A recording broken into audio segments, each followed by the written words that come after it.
favor, just touch all your seatbelts, touch all your connections, touch your Hans. Just make sure you get everything like you want it.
Favor, just touch all your seatbelts, touch all your connections, touch your Hans. Just make sure you get everything like you want it.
Well, greetings, Sigma race fans. We come at you live here tonight for the 8-ball annual from 8 Bowls Superspeedway.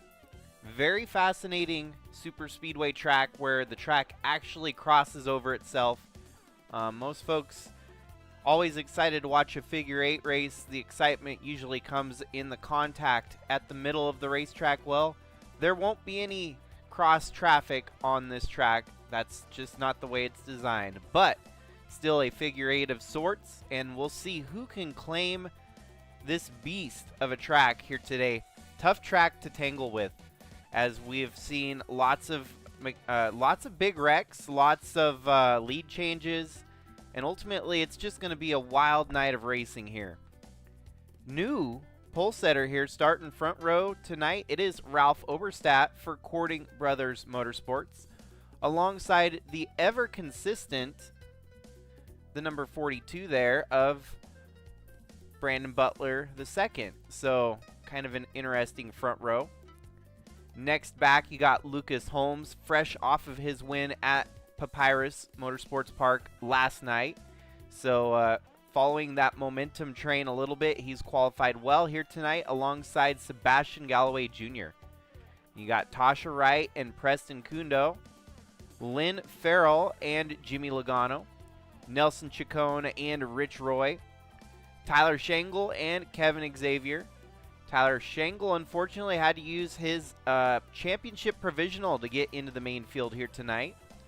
Bradley Ream and Luis Rodriguez, Chaz Chadwick and Louis Trost, followed by James Fireball Robert and Brian DeBlanc, Wyatt Wilkinson and Kara Shangle, Tristan Reams and Carson Bowers, Tom Cording and Finlay Herwig, Jacob Shangle and Liz Shangle, followed by Monty Shangle and Craig the Void, Jack Ross and Trevor Walker, Ewan Woodarmy and Braden Varga, Eli the Wolf and Kellen Relic, Cooper Dwight and Chad Hertenstein, Chris Harvey and Tayden Berggren, Tyler Landa and Sebastian Torres, Alex Crowther and Tyler Aspinall, with the tail end of the field. The ever-slumping Al Bunch starts 43rd here on the field.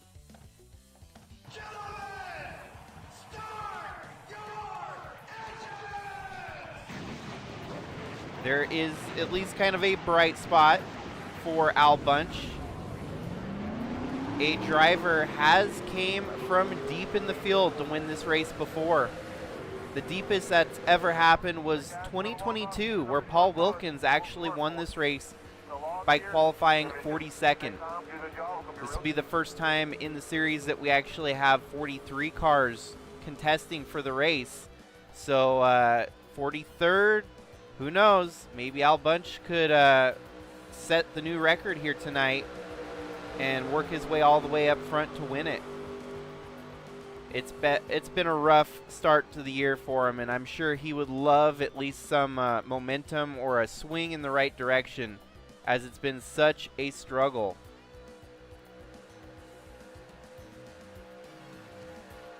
Yeah, holy cow.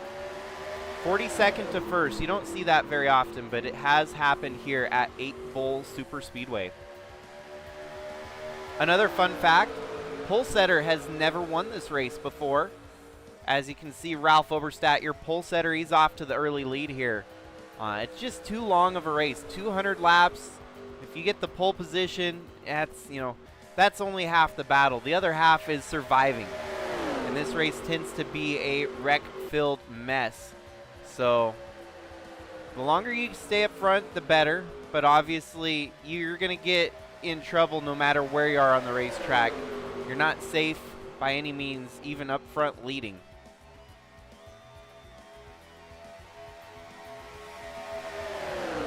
So realistically, we could have two new stats broken here today. A winner from pole position or a winner from 43rd, which has never happened. Switch it up here now. Brandon Butler II up to the lead with Lucas Holmes, your most recent winner from last night at Papyrus. That 26 machine has been stout as of late. I don't know where this consistency has come from. The only driver more consistent than him is that 42 machine, who has had so many great runs. He's had, actually tonight is quite polarizing from what he's been doing all year. Usually he qualifies really bad and works his way through the field to fight for the wins. Tonight, he actually had the starting position on tap, so we'll see if maybe that can convert over to a better finish. He's already basically beat the gremlins that have plagued him for the start of the year, starting deep in the field. He gets started up front here tonight. Fun thing about this track is you can pretty much watch just about anywhere. It's going to be a lot of action going on from front to the back. The lead keeps swapping hands here. It looks like between Oberstadt and Butler for the most part at the moment. Lucas Holmes spent a little bit of time up there as well. But the crazy part about this track is you'll be on the inside line at one point, and then just a little bit further down the road, you'll be on the outside line. It's a tough track because you got to prepare, and sometimes that line is not going to move. So you want to get up front like those two there, to where you can slide in and out of the grooves as you please, just like that. You get into the preferred line at the lead of the race there. It's a lot easier when you have clear track to slide up and down. But once you're in the middle of the pack, you're kind of just stuck there. You're not going to be able to move to the preferred line. If you're looking a little bit deeper, about 8th on back, yeah, good luck. You're just kind of along for the ride at that point. We're looking at Kevin Xavier there in the 14 machine. He's getting a little bit of a gap opening up so that he can slide into the inside line on the front stretch.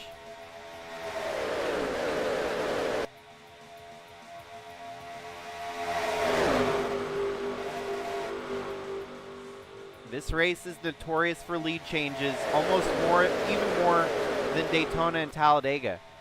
You can see the sheer speed around this racetrack. Those camera angles are doing it justice here tonight.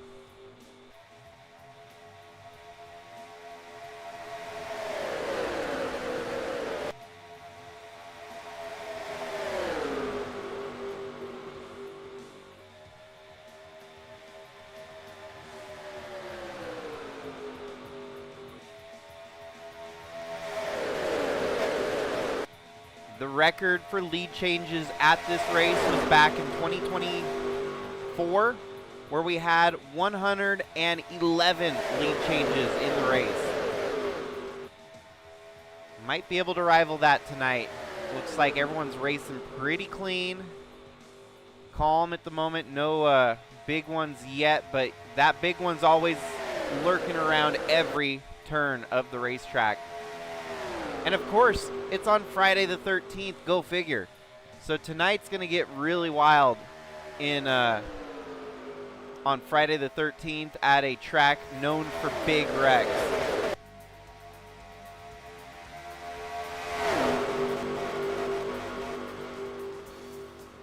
Jimmy Logano leading the way now, kind of holding that lead at the moment.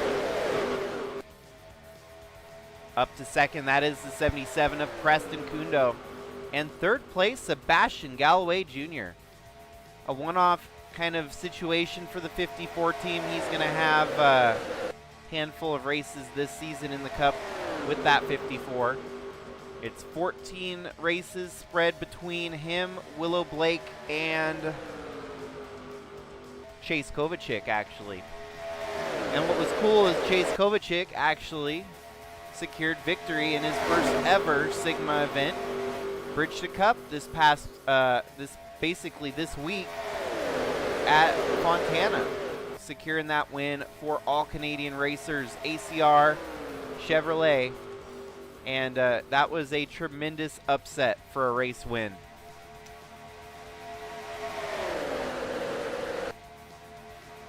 Preston Kundo going for the lead here, that 28. Jimmy Logano has held it pretty steady, but now under attack with the 77 taking top and center. 71 right behind, that's Rich Roy. And how about a shout out for driver X there, Kevin Xavier, having a decent run here tonight. There's a few drivers in the field that definitely have that bad luck bug, and I feel like Kevin Xavier is usually one of those drivers that gets struck by the bad luck bug. Him and, well, the guy that's right behind him, the 85 of Brian DeBlanc, both those drivers just kind of have the bad luck bug.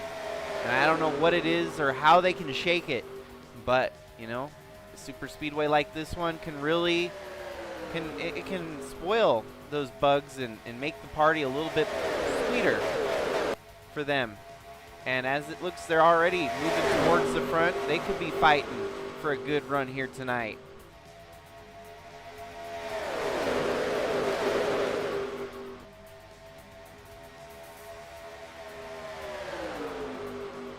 Pole setter losing some ground in the middle there.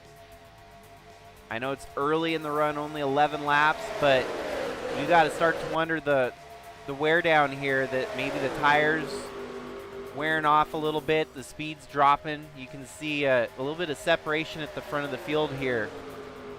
Not as packed up as it was, and then it's a heavy pack all the way through the back there. Whoa, wreck waiting to happen.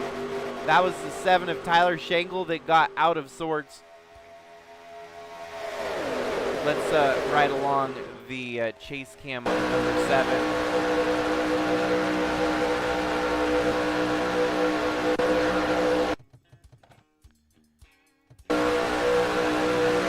Wide. Oh, yeah, that was a save.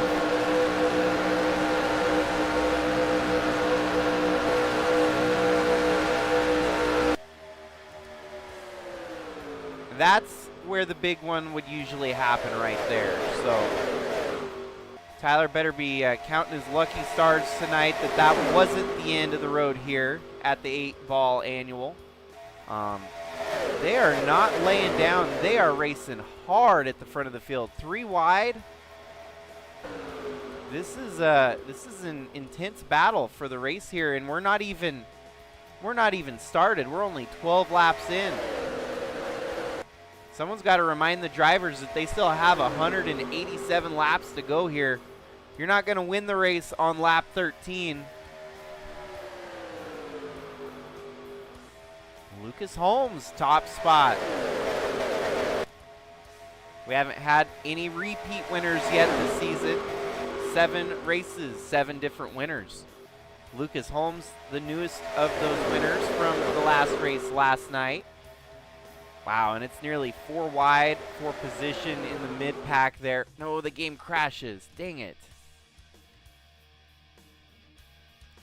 It was getting good. It was getting really good. So folks, if you're new to this, when the game crashes, it's just like a NASCAR rain delay.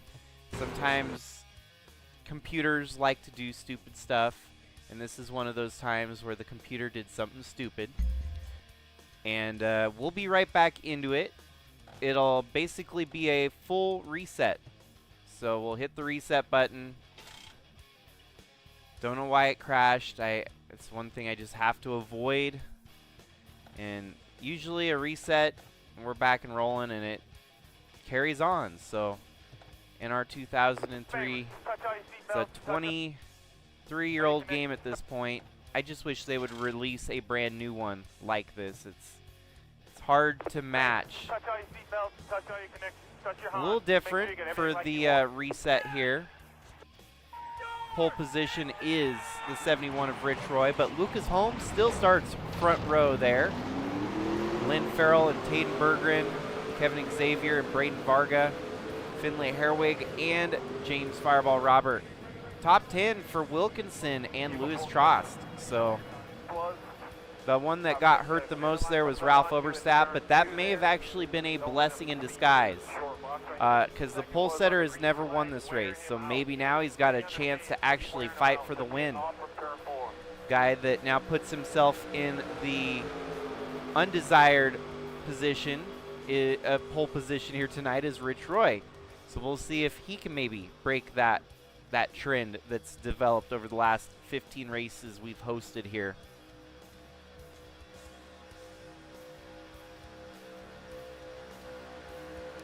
Pace car's off, and we're rolling again here.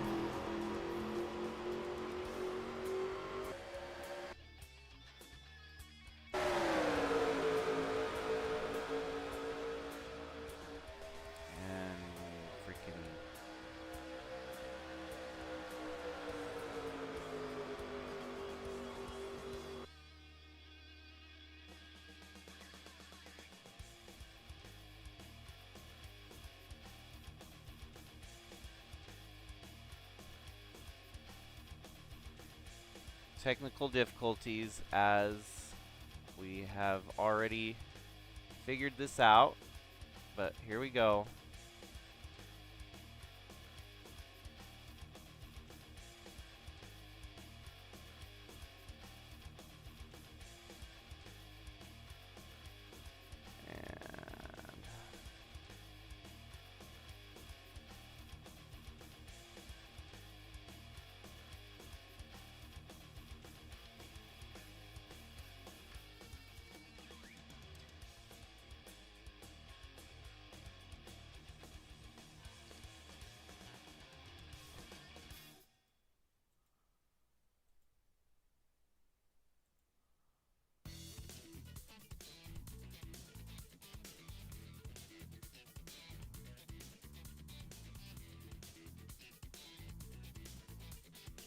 Okay, we're back in business.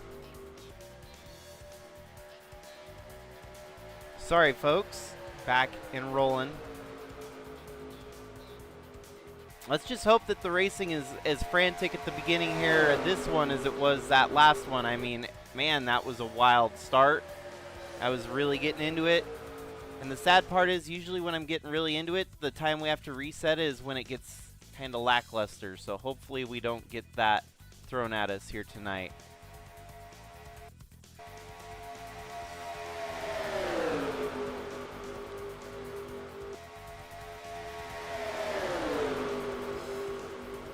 Lynn Farrell trying to take the lead here.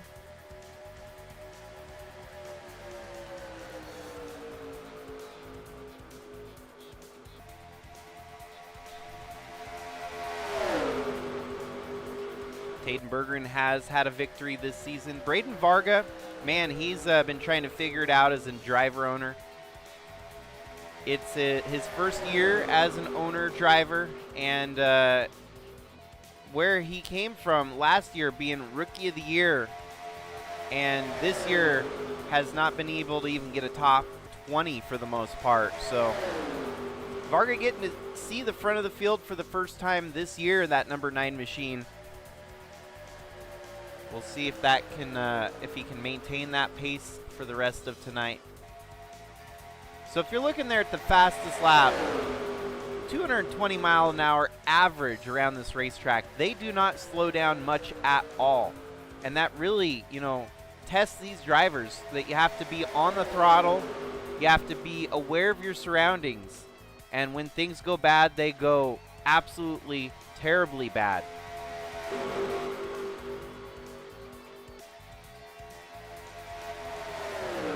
Right now, James Fireball Robert, your leader, followed by Braden Varga, Jacob Schenkel, and Wyatt Wilkinson there in the top 5. The 39 machine had a good run at Papyrus. Top 15 for him.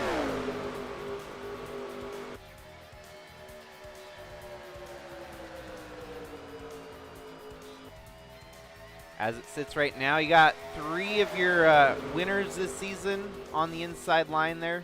3 of the 4. Braden Varga yet to get a win, though. But here he comes looking to try and take the lead on what would have been a teammate car to him last year.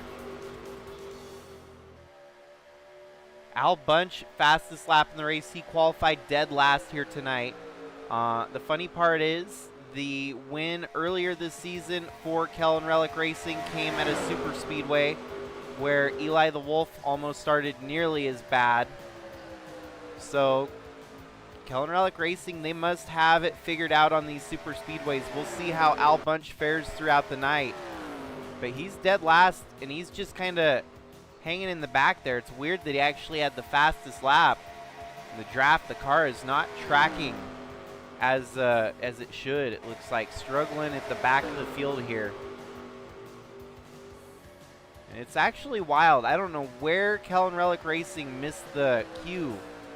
The fact that they had to lose Jaguar and switch over to Dodge this year, definitely some growing pains.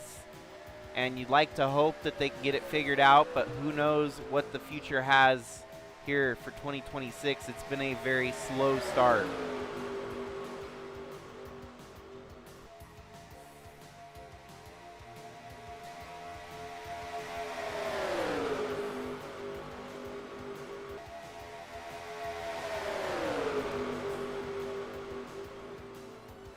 Braden Varga leads at the moment over Jacob Schenkel in the 60 machine. Something exciting we've been hosting this year is burnouts for Biff. So every time we win a race in the Cup Series, drivers get to celebrate in style, burning it down for the Biff. 2026, obviously our 16th anniversary of Sigma Cup history. And it was just a situational thing that when we heard about the passing of Greg Biffle, that this was going to be the honorable thing to do to pay tribute all year long to the great Greg Biffle. And we got those Greg Biffle tribute schemes, but honestly, I wouldn't mind seeing more. If when we get to Darlington later in the year, we might be able to throw together some more tribute schemes that are kind of like long cuts. Obviously, the iconic ones like that 60 machine there. Greg Biffle drove to a championship in the Busch Series back in 2000. Or even the 3M machine that he made very famous at the peak of his career, like we have seen on the 16 machine of Monty Shangle. That right there is kind of the true throwback. As you can see, it's not got the 3M on the hood, but Hiawatha Speed Shop representing the local flair for Monty Shangle there. And Monty Shangle Motorsports, the whole family joined together this year with tribute paint schemes, and it's going to be a year to remember. So we're 11 laps in now. Dead last on the field is the 94 of Eli the Wolf. And Al Bunch is moving back through, making it 4 wide there. That may not be the best move, but settles in 3 wide behind him.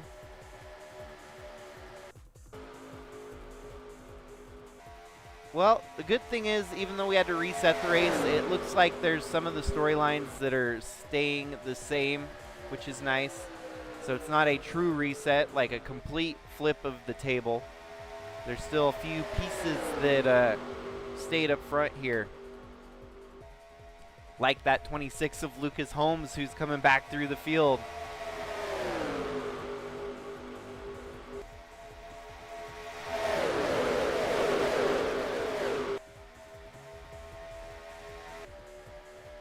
Finley Herwig in third.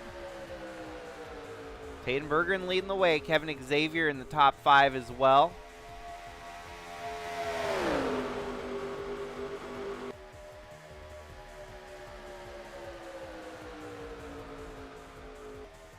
Well, happy Friday the 13th, folks. Glad you can make it. Already, Friday the 13th struck, and we had to reset the race once.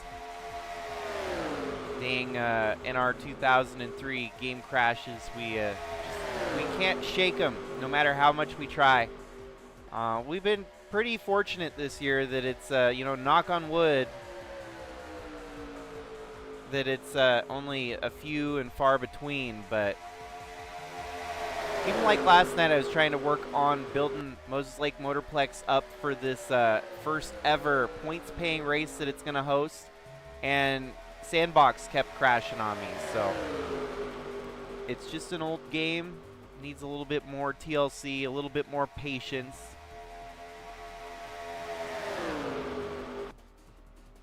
We have the 45 of Tyler Aspinall coming down pit road here.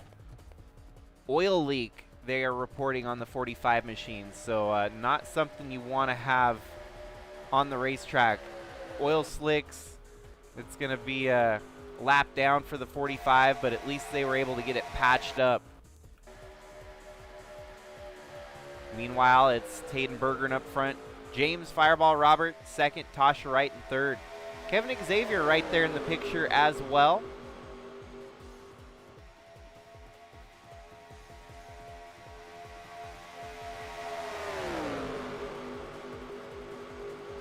But for those of you that are tuned in here tonight, yeah, this race is definitely the big wild card.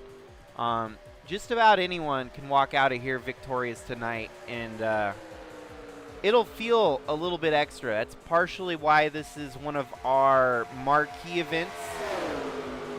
And the ones I've labeled as marquee events are not quite a crown jewel status, where you think of crown jewel events like the Daytona 500, the Indianapolis 500, the Southern 500, the Coke 600. Those all resonate with people. Those are, event names that you know or have heard of. That's a crown jewel. Well, in Sigma, the marquee events are kind of those events that we've hosted for a long status. Returning events year after year. This one dates all the way back to 2011. We've only ran one race every year at 8 Bowl, dating back to 2011, and it's been an exciting race. It's kind of been a bit of an experiment.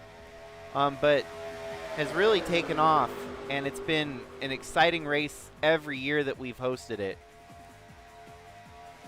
Dating back to 2011, you had Kyle Flores win it in 2011. 2012, Jacob Roloff ended up winning it. These are all names that you probably have never heard of. That is why this is the big wild card race of the season. Absolutely anyone in the field that has had terrible luck, that have never been up front leading laps, forget about it. You are here tonight at the 8 Bowl. You have a chance. And that in its own is an amazing, you know, that's just crazy to say. So, but I'll just keep rattling off the names here. Danica Patrick, which some of you know of, obviously. Yeah, we did host it where we actually had real-life racers in the Sigma series at one point. It wasn't until we got to YouTube status that we outlawed real-life racers to try and make it a more organic, community-driven series with community drivers and whatnot. So, yeah, Danica Patrick, previously a Sigma Cup race winner right here at this track. And the interesting one here, coming up 2014 and 2015, Nathan Mann won it both years. And you want to know the even more crazy thing about that? Both those races were on Friday the 13th. So this race, we're already in its third running of the Friday the 13th event here. So, yeah, no, it's crazy how it played out again this year that we actually had this race on Friday the 13th for the third time. The only difference is Nathan Mann is not in the field here. He's kind of enjoying that retired life down on the farm. No longer has any blood in the game, doesn't have a team, doesn't own a team or a car. So Nathan Mann, yeah, 2014, 2015, that's a veteran of prior experience that's been a two-time winner at this racetrack. Well, we're under caution for the first time here tonight. As I was rambling on there, you could see the field shrunk just a little bit in the background, couldn't you? Oh, Al Bunch is involved in the wreck here tonight. So that's the thing. When you're stuck in the back, you're with the squirrels, and you'll get your nuts crushed. Weird way to wreck. I don't think I've seen him wreck in the middle of the turn like that. Wow, that's a new one. That's a new one, folks. And that's a nasty wreck. Holy cow. Oh, it's Kellen Relic Racing. It's a bad night for KRR. The 15 there. That's Tristan Reams gets loose. Man, he just miscalculates that there and wrecks up into Kellen Relic.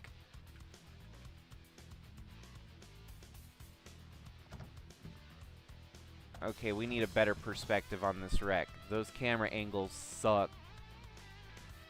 So, 15, obviously, you can see Tristan Reams there. It really looks like he gets loose or something. Maybe a mechanical failure that forces the car below the apron. And then once you get on the apron, it's game over.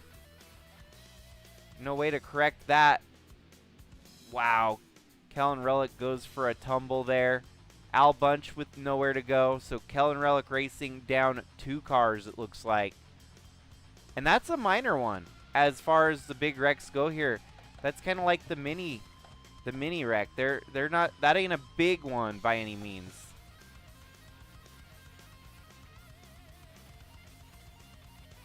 Eli's lucky he made it through there. So that could have been all 3 Kellen Relic Racing drivers in that wreck.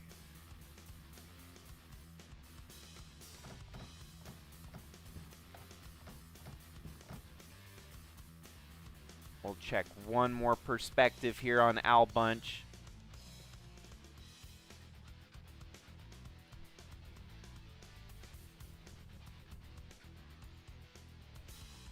And so they tend to find places to wreck on this racetrack that I've never seen before. That's a new one. Yeah, nowhere for Al Bunch to go. I think it's safe to say there's 4 retirements already here on lap 20.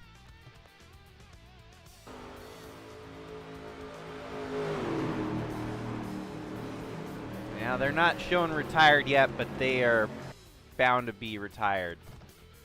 Kellen Relic.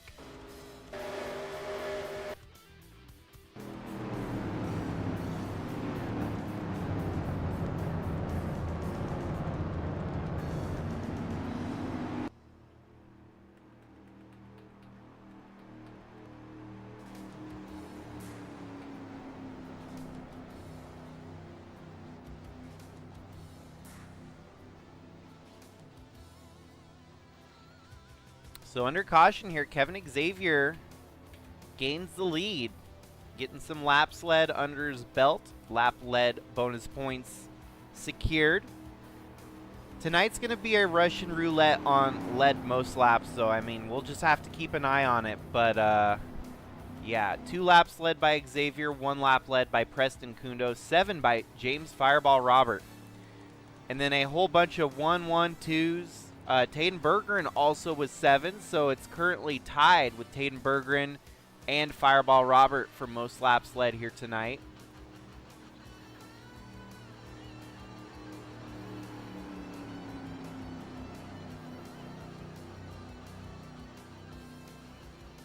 Looks like everyone did make their pit stop under this first caution there, so yeah, pretty wonky. This is the wonky race of the year. Pretty much everything you expect, throw those out the window, because there's no telling who could be in for a surprise win here tonight. We'll have to keep an eye on that 15, make sure he meets minimum pace. We don't want to have any more crashes at the front of the field. But welcome aboard, folks, if you're just now tuning in. You haven't missed a whole lot. That first wreck of the race came on lap 20 and included 4 cars, Kellen Relic, Al Bunch, the 15 of Tristan Reams, and the 37 of Nelson Chacon.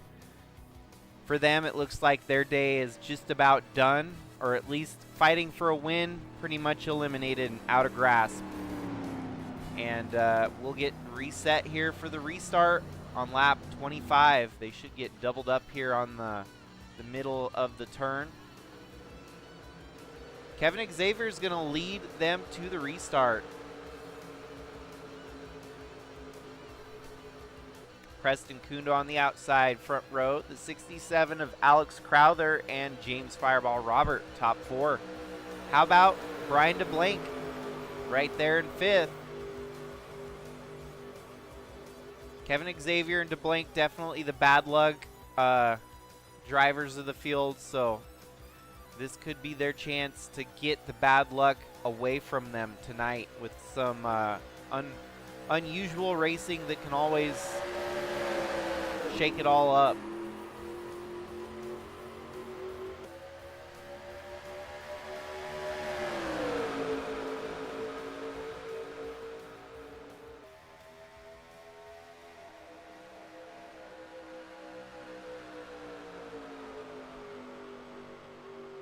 Yeah, this one is it's a longer race too. 500 miles at the 2.5 mile Superspeedway.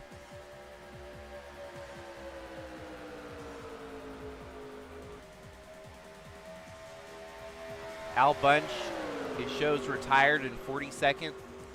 Somehow for him, fortunately, he does not get credited with 43rd. And that's where he qualified, was 43rd, so he's only able to make up 1 spot here today.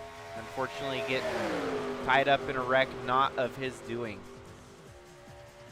And see, that's where it really sucks. When you don't have the pace, you don't have the qualifying, you get stuck back there and stuff like this happens. It's a shame.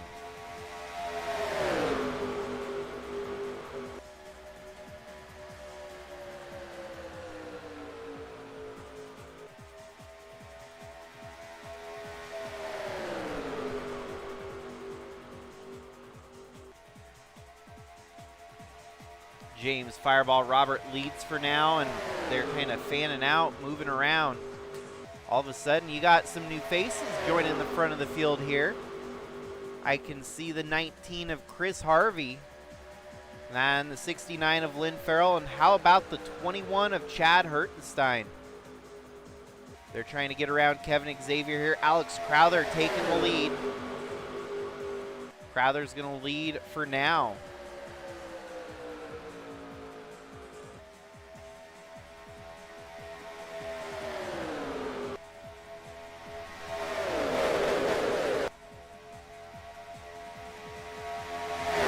It's wild to see them fan out on the front stretch like that. It's very unnerving to imagine, you know, one wrong move could put you in the wall.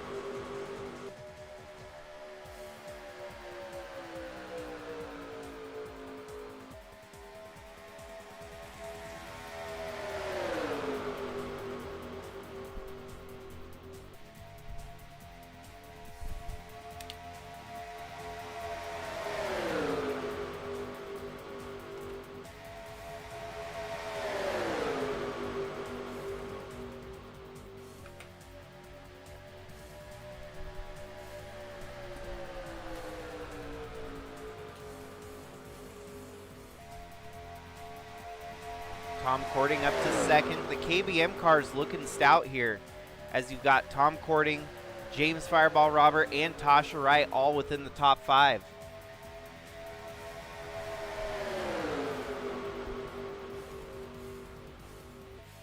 Here comes Chad Hertenstein making his way up into the top 10. Chaz Chadwick right there behind him.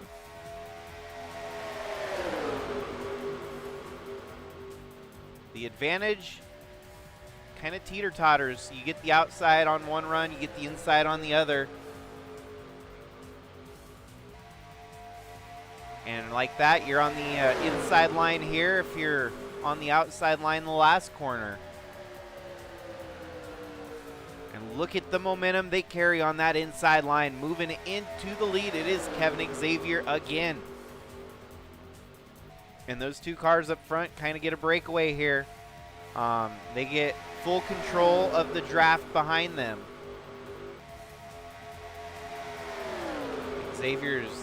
His best option here is to try and defend both lines, but the tough part is the momentum comes from behind. Once you get in that draft, you might be a sitting duck at the lead. So it's very hard to hold the lead for very long at this racetrack because everyone behind you, dang it.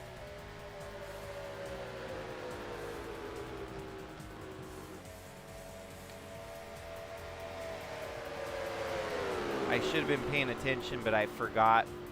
We'll throw a caution, competition caution eventually here to get them all stacked back up, but dang it. No wreck, so we're good. We're good. We're golden. At least no wreck yet, as long as they stay clean through the turns here. Yeah, I should have disqualified that car a lot sooner. My bad.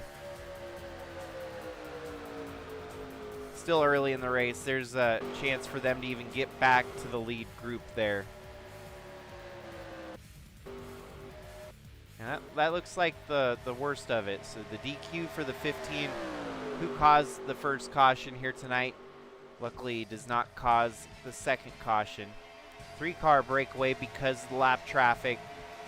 And they're slithering across the front stretch here like a snake, trying to find that draft, find a buddy to race with. Pretty much single file at the front, but here comes Kevin Xavier looking for second. These three are kind of alone, and that often tends to let the others close in when your draft ain't as strong as the strong draft group behind you.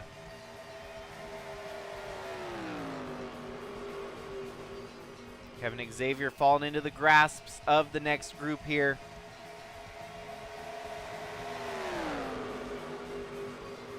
And Tonight, obviously, traditional Sigma rules. We will throw competition cautions with pit stops here as long as it's necessary. These super speedways, the game does not do very well with pit stops, and drivers usually get separated into 5 different groups. We don't want that. We want as tight of racing as we can at the front of the field from start to finish. So competition cautions are necessary for the best product of racing here that we can provide. Fast lap now in the hands of Jacob Schenkel, the 60 machine. Right now up into the top 5, top 10.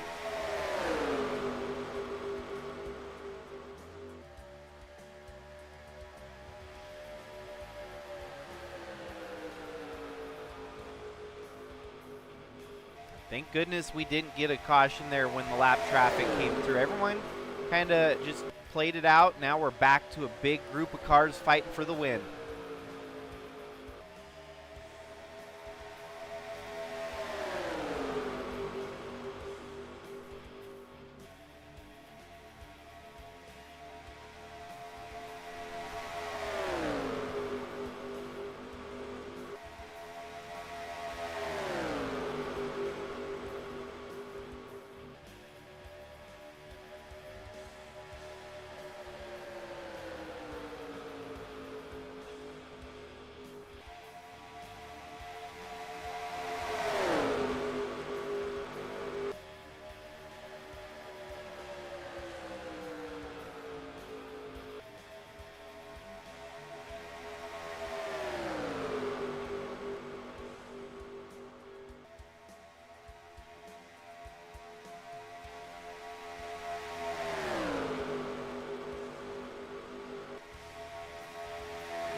Well, Kevin Xavier doing a very solid job leading laps here tonight.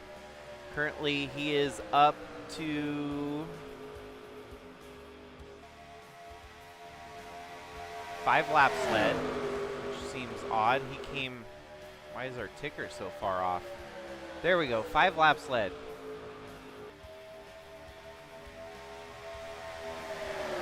He's got a little bit of help here in the likes of Chris Harvey. They're up there for LFG Motorsports, putting on a good first quarter of this race here tonight. Tasha Wright takes the top spot, but Kevin Xavier bouncing back pretty quickly. Lucas Holmes, your previous winner last night, and then of course Chad Hertenstein, part of that Sigma Gong Show involvement to get him in the 21 seat. He's having a good run here at the Super Speedway. The great equalizer, getting everyone a shot to fight for the win. It's a little different than, like, you know, the participation trophy. Everyone gets one. Nah, it's not what this is about. This is where you have to survive. It's like going into the haunted house and coming out alive. It's a little different. Yeah, everyone's got a chance to win it, but everyone's also got a chance to get wrecked out of it too. So there's no participation trophies. There's no little ribbons saying you did it. When you win here at the 8 Bowl, you are winning here, and that's something that you can't lose, that they won't take away from you. It's a badge of honor to win at this racetrack.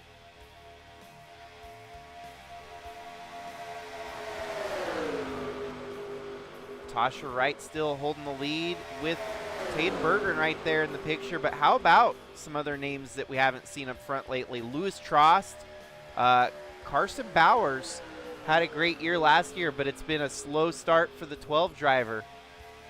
He's right there in the picture.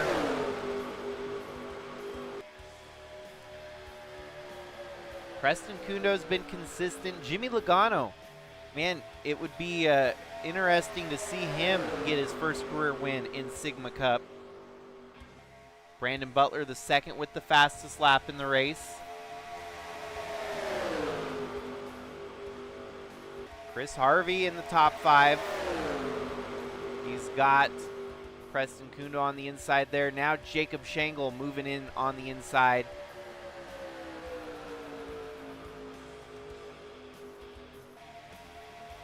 Oh no, and there's a blown engine. The number 7 machine of Tyler Shangle suffering a mechanical failure. How in the world did everyone move around him? Like 96 oofty. That's a, yep, done day for Tyler Shangle.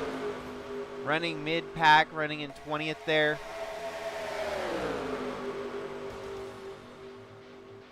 And coming on the exit of the turn here, you're gonna see that thing go up in smoke. Boom. Tough day. It's been a tough week for the Shangles. Monty blew up with the lead, or had a flat tire out of the lead last night's race. Now Tyler, mid-pack here tonight, blows it up.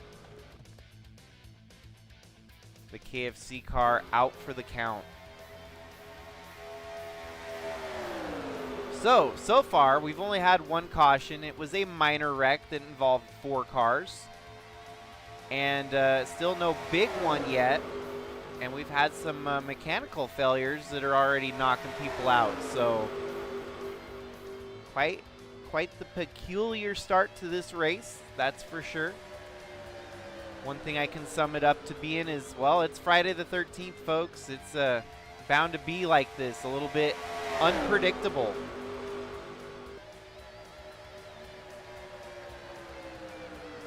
And as our previous research had found, 11 out of the 20 winners that have won on Friday the 13th are prior champions in the series. So a little bit over 50%. That means tonight, look at drivers like Jacob Shangle. Tyler Shangle was there, but he's out now. But how about Monty Shangle? And Al Bunch is out too. So the champions are dropping off left and right. When you've got just, I think, Jacob Shangle and Monty Shangle left for the champions to try and keep that trend kind of surging in the positive direction. One that we had last month was Cooper Dwight at Daytona winning on Friday the 13th. He's never won the championship here in the Cup Series, but he could be a candidate to win that championship. That's kind of the interesting thing about that statistic is, well, they aren't a champion today, but they could become a champion tomorrow. And then that stat changes once again from 11 of 20 to 12 of 20 drivers having won on Friday the 13th. Craig the Void right there in the picture as well. How about Wyatt Wilkinson working with the LFG Motorsports satellite team there? Those two, actually 3, as you've got Chris Harvey in the picture as well. So LFG Motorsports has brought their A game here tonight, especially with the extension team of Wilkinson Motorsports. The satellite team has a good car as well. The blown engine of Tyler Shangle has kind of separated this into 2 groups at the moment. But 2 very diverse groups.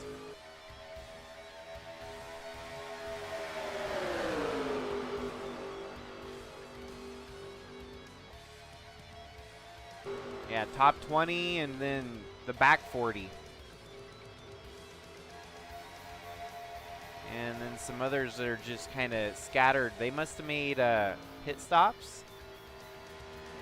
They couldn't have made pit stops already, did they? No. They're that far off the pace. That's wild. Oh, was there a wreck? No caution. Oh, okay. So there was a wreck we missed. And this must have slowed down a couple other drivers. 71 of Rich Roy gets in a wreck here. No caution for the wreck, but let's see what happens here.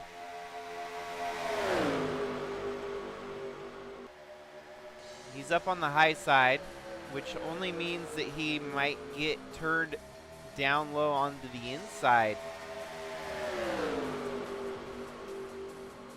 Rich Roy on the high side. Here's the 3 of, oh, Ralph Oberstadt. Oh, ow! Monty just with nowhere to go makes some hard contact with the 71.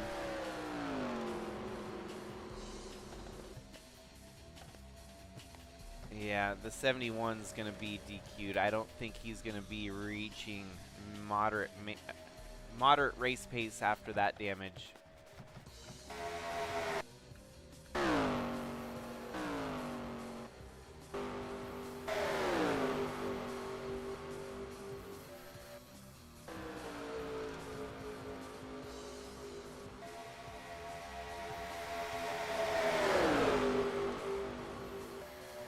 Well, now we got Wyatt Wilkinson at the front leading here.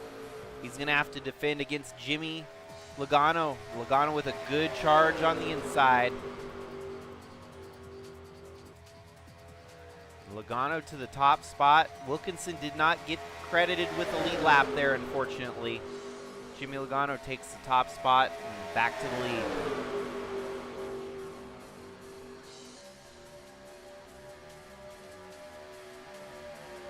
Craig the Void, top 5 again. He has kind of been a big surprise since joining this series just last month.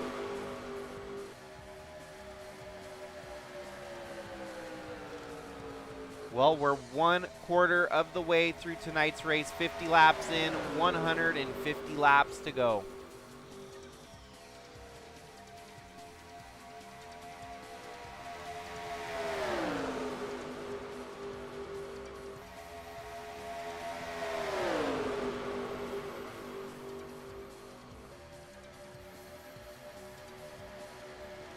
LFG 1-2 at the moment. Chris Harvey, you and what army? The only downside was the fact that Trevor Vaden was not able to make the main show, so they were just short one driver here tonight. But the drivers they do have, including their satellite driver, they're all right there in the top 4, you can see. Plus Kevin Xavier just a little bit further back outside the top 10. Well, maybe back into the top 10.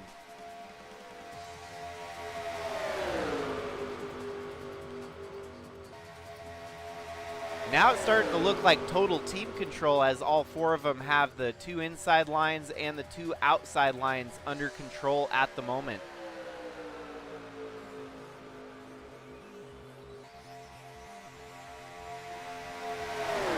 They're doing a masterful job blocking both lines of traffic here. Chris Harvey kept the 0 at pace, and now all 4 of the LFG branded cars on the inside. Not for long. Chris Harvey slides up top.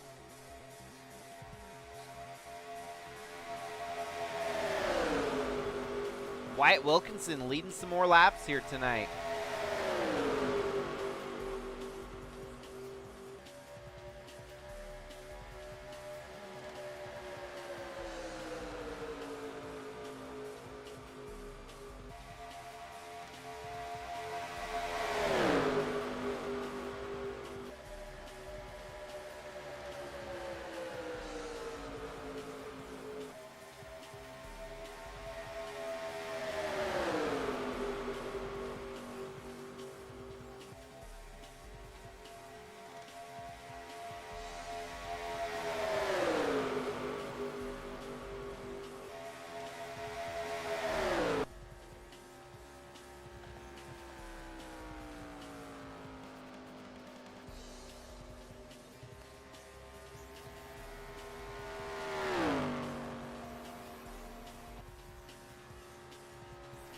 Sorry, Eli, for not meeting at least moderate pace here. We'll have to DQ you for tonight. Looking scary for Monty as well. We'll see if he can be saved by green flag pit stops here.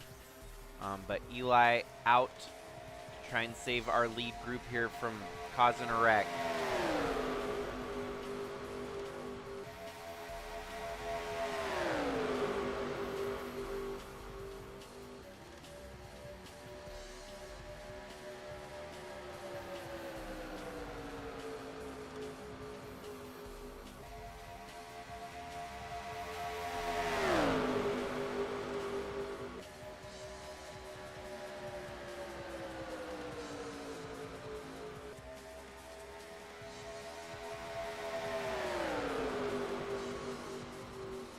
Well, Tasha in control right now with Craig the Void in second.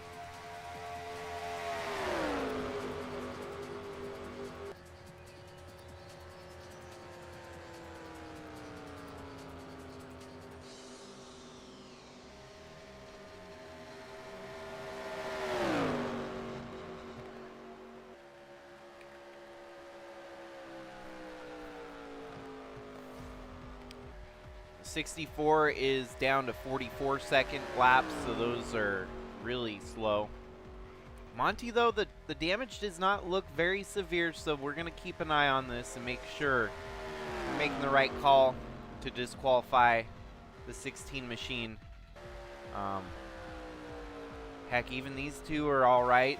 They're just off the lead draft at the moment, where they could probably get back with a caution. Craig the Void to the top spot here.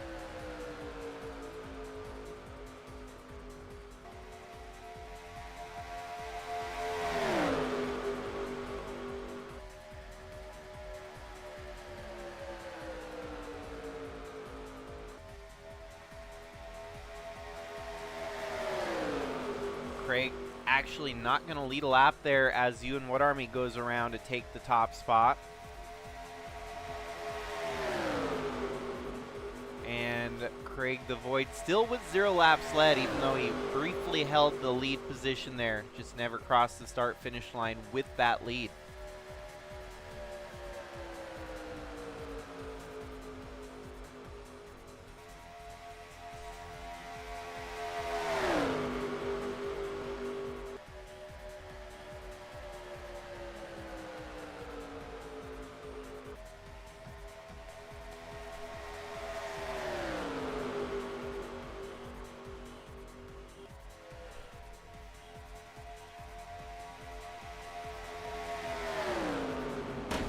Whoa, whoa, whoa, whoa, whoa, whoa, whoa. We got a big-ass wreck.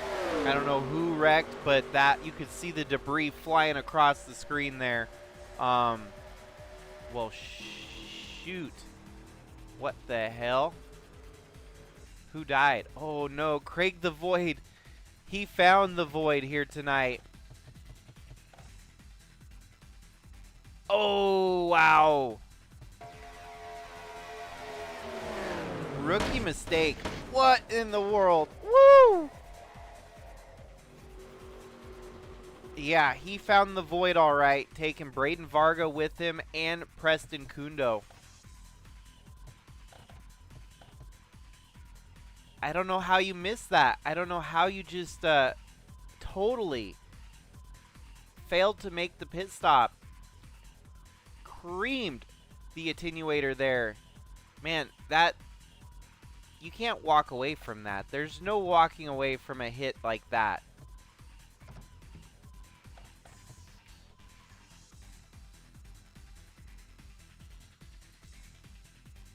Wow. And he just missed it by... Actually, he didn't miss it at all. He drove right for the wall. The chunks of debris flying in the air and landing on the ground, just brutal.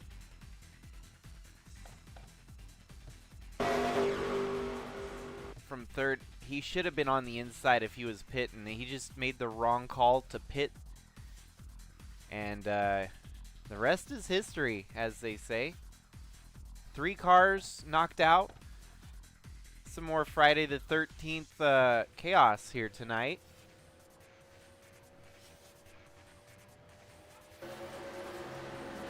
So we're under caution for the second time tonight. Still minus the big one for the most part. We got drivers staying out. Looks like the 68 of Finley Herwig and a couple others decided to stay out here.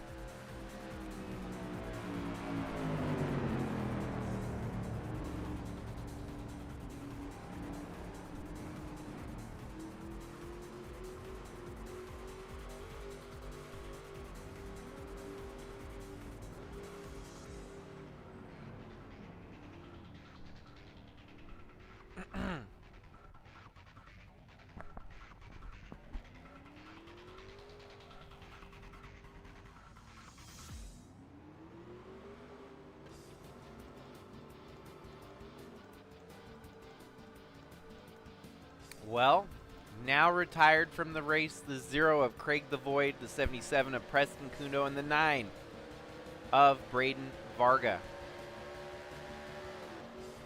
Going 2 laps down, Monty Shangle still going to be out there running. A couple other drivers trapped a lap down. Must have been on pit stops that they lost it.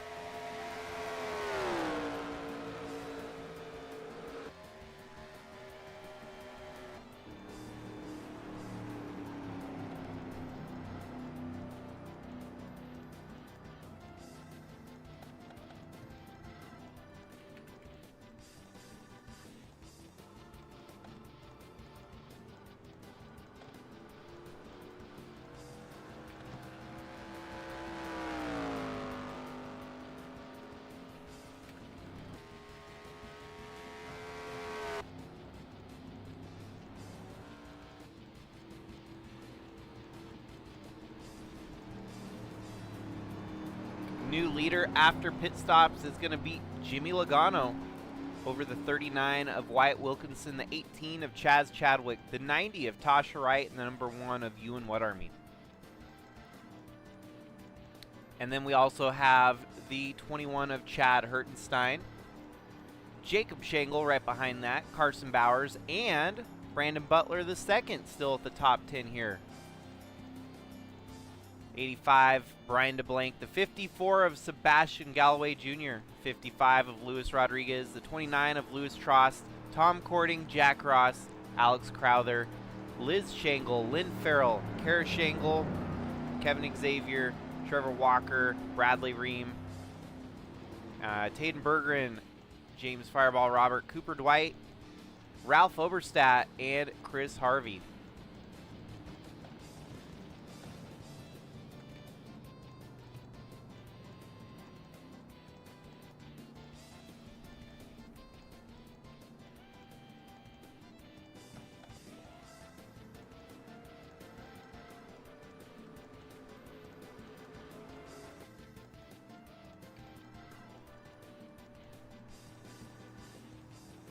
So we should be going back green next time by. Lights should turn off on the pace car right here.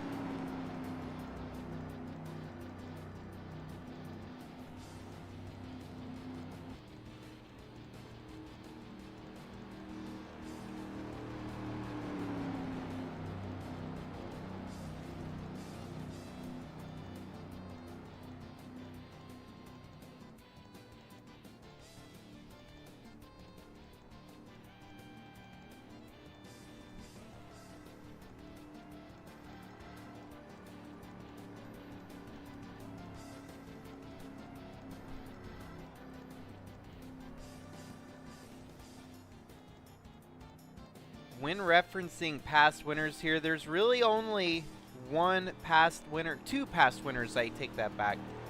Monty Shangle and Ewan What-Army. Apart from that, all the other drivers have either long since retired or left the series. And so, yeah, we have a very high probability of a first-time winner at this racetrack here tonight, especially with the troubles we saw from Monty. But Ewan What-Army, he could still find a way to get up there and take back-to-back years. It's been done before. Obviously, Nathan Mann did it in 2014, 2015. Could Ewan What-Army become the second guy to do that, winning in 2025 to 2026? Of course, now that I mentioned it, probably just jinxed it, and hopefully LFG Motorsports doesn't crucify me for that, but here we go. Top 5 for him at the moment. The number 1 machine, Ewan What-Army.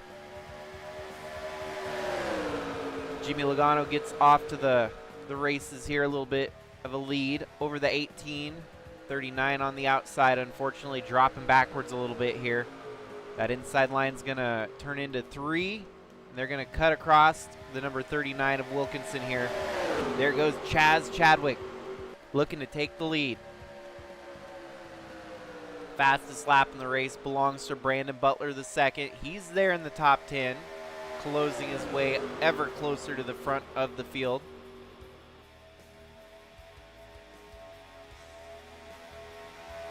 It looks like some of the drivers with the minimal damage that they had still able to hang in the background there.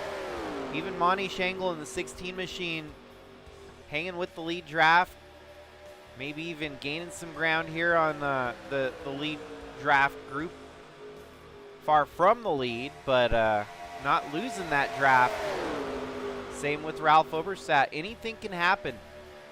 Half the field in front of you could wad it up going into any turn here tonight. So, yeah, just staying alive for the drive and hoping for a little bit of luck to come your way. 26 of Lucas Holmes, 1 lap down. The 45 of Tyler Aspinall, also 1 lap down. Then Monty Shangle, 2 laps down. I think they decided to make some extra repairs on the 16 machine, trying to avoid disqualification here tonight.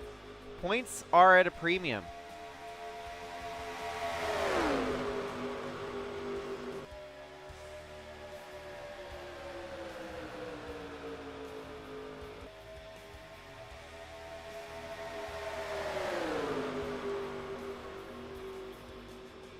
So obviously you do not want to get disqualified and be forced to finish back at the end of the field.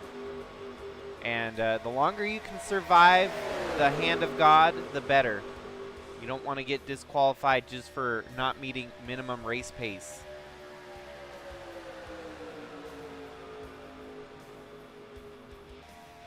Yeah, Sebastian Galloway Jr. right there in the top 4, going on the high side, on the attack.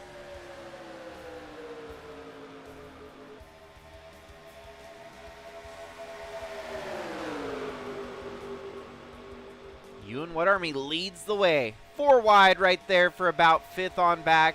Settles into 3 wide.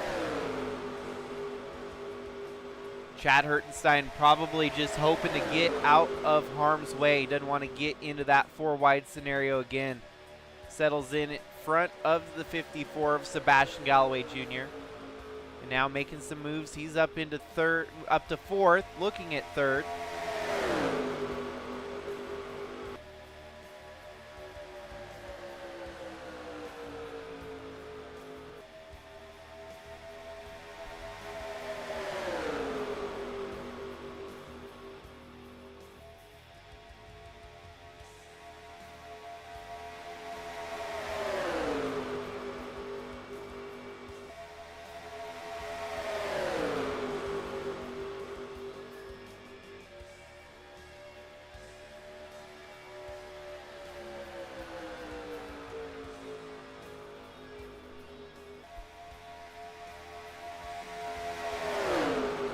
Tasha Wright kind of spoiling the party up here with the Hondas.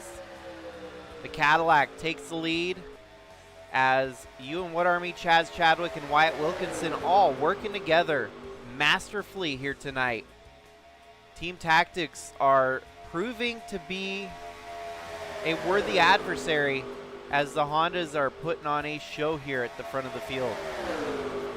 Chad Hertenstein in the Toyota, though, making his way through, as well as the 54. Those 2 are teammates out of the Shangle Toyota Racing stable. So good run for the both of them. Some of their own team tactics going on between the 2 Toyotas. 3-car breakaway as Wyatt Wilkinson in 2nd, Tasha Wright leads, and Chad Hertenstein up to 3rd.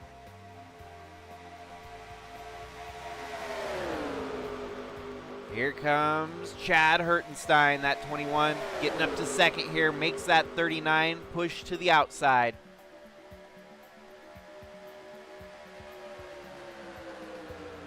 Tasha Wright with the McDonald's entry. You can see the French fries flying out of that car. She's leading and blocking the lines to perfection as she keeps that lead in her advantage here. Here comes the one of Ewan Wood Army. Chad Hertenstein, some very peculiar strategies here as he's getting on the outside, but that's going to put him on the inside here for the next turn. Honestly, it feels like another wreck waiting to happen here. It's amazing that we've only had 2 small wrecks. The big one still around the corner somewhere here tonight.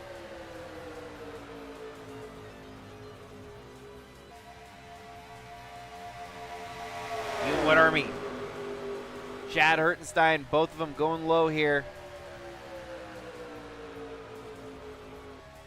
See, here's the hard part about calling these races on these super speedways. It's like you're just going to be calling it lead change, lead change, lead change, lead change, and it starts to sound like a broken record. So my best bet is to just try to keep it colorful and figure out different angles to skew the past, the lead changes and all that. And look at that, Chad Hertenstein in the Makita Toyota Supra takes the top spot for the first time here tonight. Chad Hertenstein's worked his way through the fluff. 0 laps led so far, but, well, might still be 0 laps led as Tasha gets around him here, making that odd move to go set himself up for the next corner. Honestly, not a bad call. Getting yourself set up for that next turn rather than put yourself at a disadvantage staying on the outside. And just like that, he's right in the mix again. did not lead that lap. That went to Tasha, as she is now racked up 13 laps led. She, I believe, holds most laps led at the moment, as Tayden Bergeron 11, Fireball Robert 11, and Tasha Wright at 13 and counting.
Yeah, those that were in that wreck look to be doing just fine. Ralph Oberstadt, 26th at the moment. Monty Shangle right there at the tail end of the field, not losing the draft. Honestly, the whole field still within the main draft. So that, in its own, makes this race all that more exciting.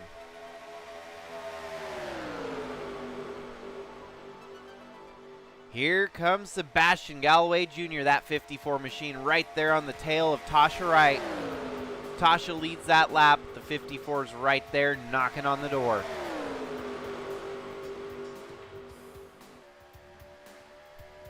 Some folks, if you haven't made your picks, it might be interesting tonight to have your pick for what your burnout song will be. There's a couple interesting names up here that have not yet picked a victory song that they want featured during their burnouts.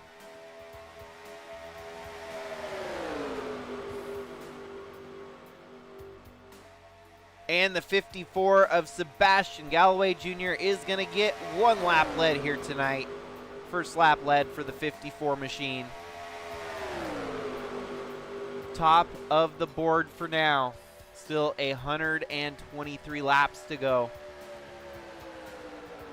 Sebastian could be a big wild card factor here tonight. Not a lot of seat time, so kind of a wild card, a loose cannon, I guess you could say even.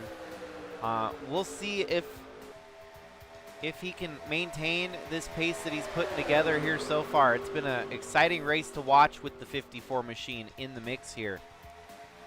Cooper Dwight, we know that he knows how to get it done on these super speedways. Won it at Daytona Friday the 13th.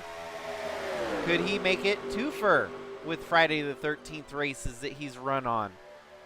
There's a couple twofers that we could have. It would be the one of you and What Army going back-to-back at the racetrack, and then the 41 of Cooper Dwight going back-to-back on Friday the 13th events. Tonight's race is a little bit longer, so we will go ahead and take a brief pause here to record. Save recording for part 1 of tonight's broadcast. Of course, we're running the 8 Bowl as race number 8. How fitting. On Friday the 13th.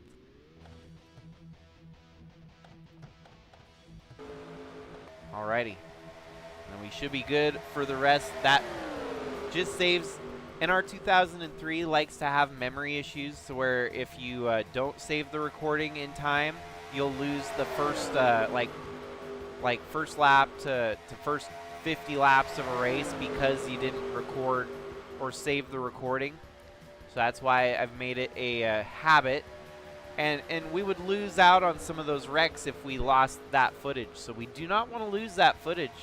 I have two external hard drives full of race replays spanning all the way back to 2011.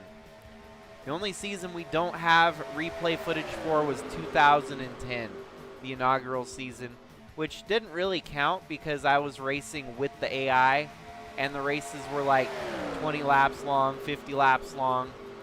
So really, the core of Sigma Racing, we've got all the replays saved from 2011 and on.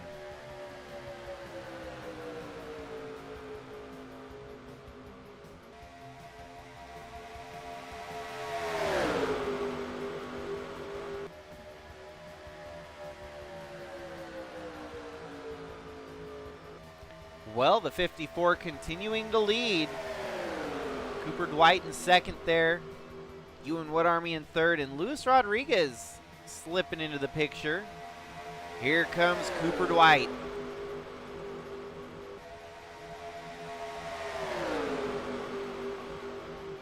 Dwight a winner already this season.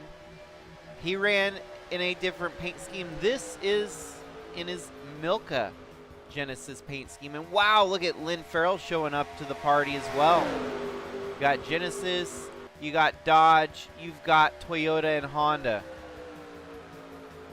Really at the front of the field, the one thing missing seems to be Ford at the moment. Ford not showing up here as well tonight on the 8 bowl, but Jacob's not too far out of the range.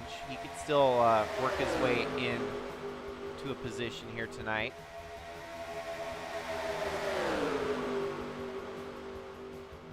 That's your top 20 back this far.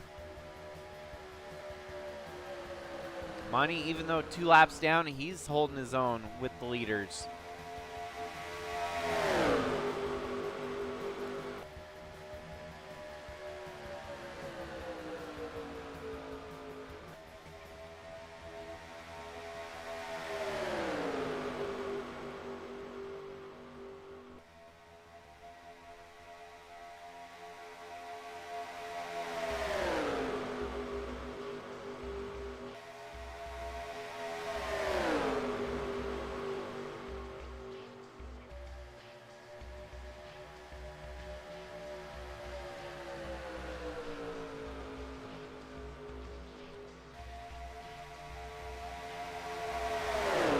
White goes on the inside on the attack here with Sebastian Galloway Jr.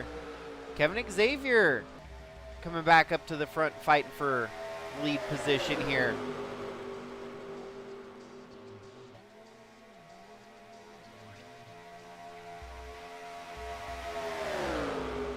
Bradley Ream, that Dodge Charger, Real Tree.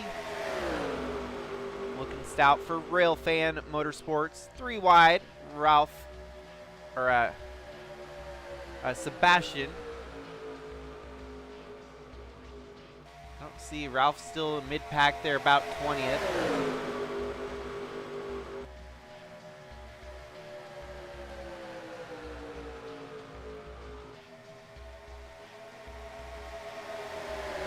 I don't know about that. Sebastian ain't going nowhere. He's sticking up front here, fighting for the lead. He ain't dropping to the back either. He's going to go around on the inside of Cooper Dwight, try and take that lead back.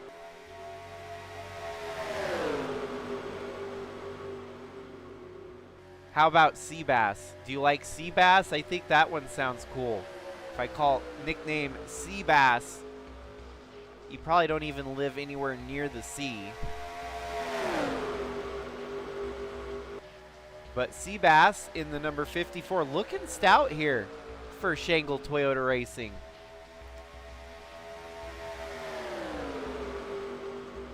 "86 laps in and 114 laps to go. Are we going to have the big one here tonight? It's really starting to look a little bit less likely the way that they're racing so clean here. Actually, quite on Friday the 13th of them here. It's really kind of throwing us a bit of a curveball. I figured we would have seen lots and lots of big, gnarly wrecks here. Honestly, Craig the Void committing seppuku, though, was probably the hardest hit I've seen in a very, very long time. And we've seen some hard hits. Wow, Sebastian, he's dropping way back now. Now he's truly dropping.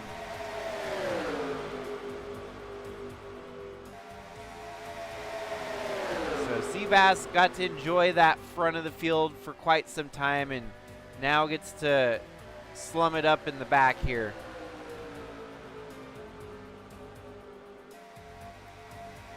Cooper Dwight leads and Lynn Farrell right behind him.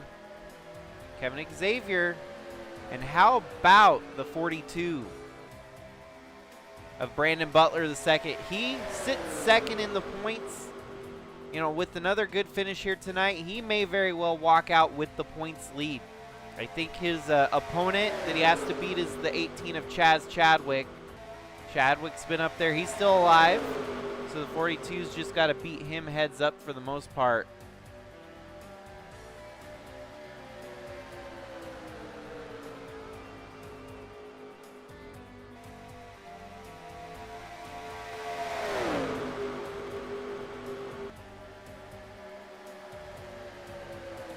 $111 laps to go.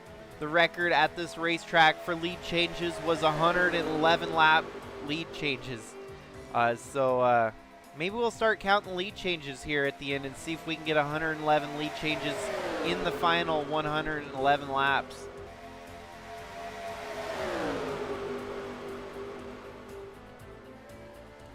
Cooper Dwight controls the field right now. Kevin Xavier in second.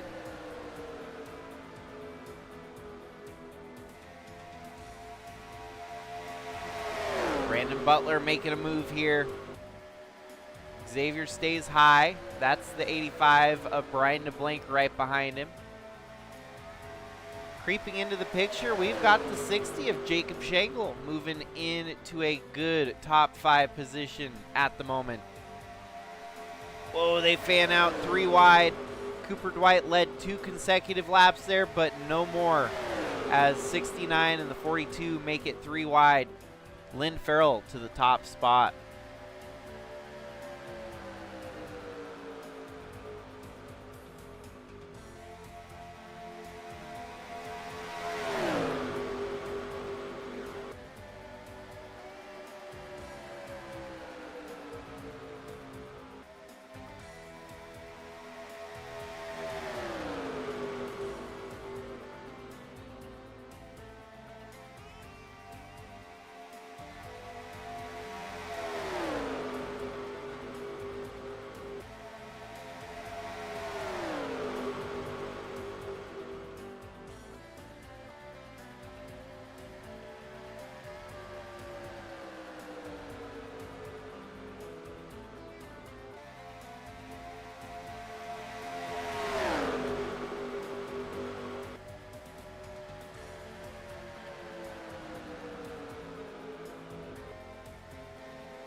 Kevin Xavier leading the way over Taden Berggren, Jacob Schenkel, Bradley Ream, and the Cooper Dwight 41 machine.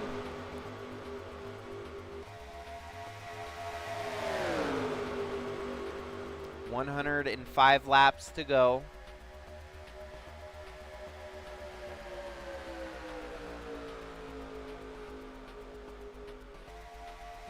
Brandon Butler, the second, still with the fastest lap here tonight.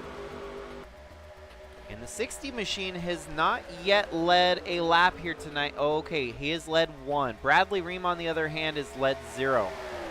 So a couple drivers still without a lead lap. It's kind of everyone gets a chance to lead a lap here tonight, feels like.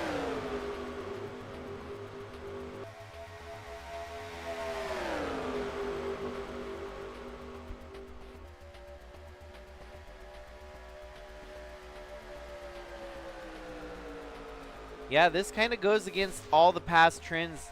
Mostly the trend here is avoiding the big one,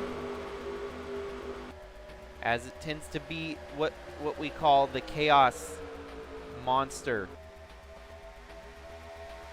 Typically an average DNF in the field, the average count for DNFs is usually up in the 23, so half the field usually wrecks out, and we're wrecking in the background there. That was the 39 of...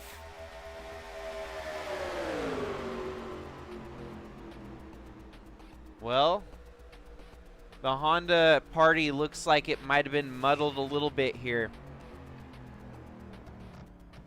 I'm amazed they actually got the caution before they crossed the start-finish line. What a lucky break, man. Not a big one, just another minor one, as Wyatt Wilkinson looks like he might have dodged a bullet here. Yeah, the Honda's got a little bit out of sorts. For Wyatt, he spins.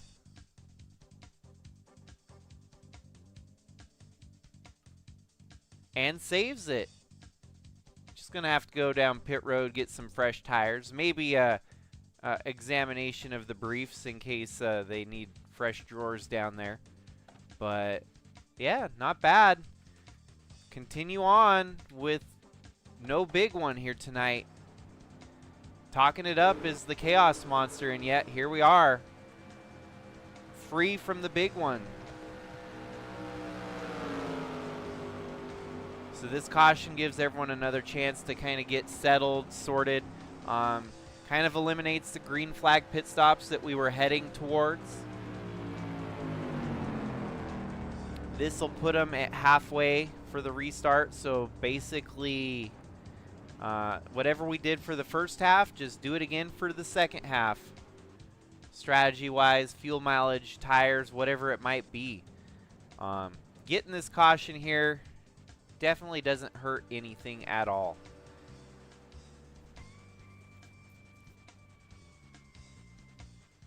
We'll see who gets the lead coming off pit road here. It could be a big switch up yet again. 43, Taden Bergeron, he's leaving now, and he's going to have the lead. Unless we had anyone staying out.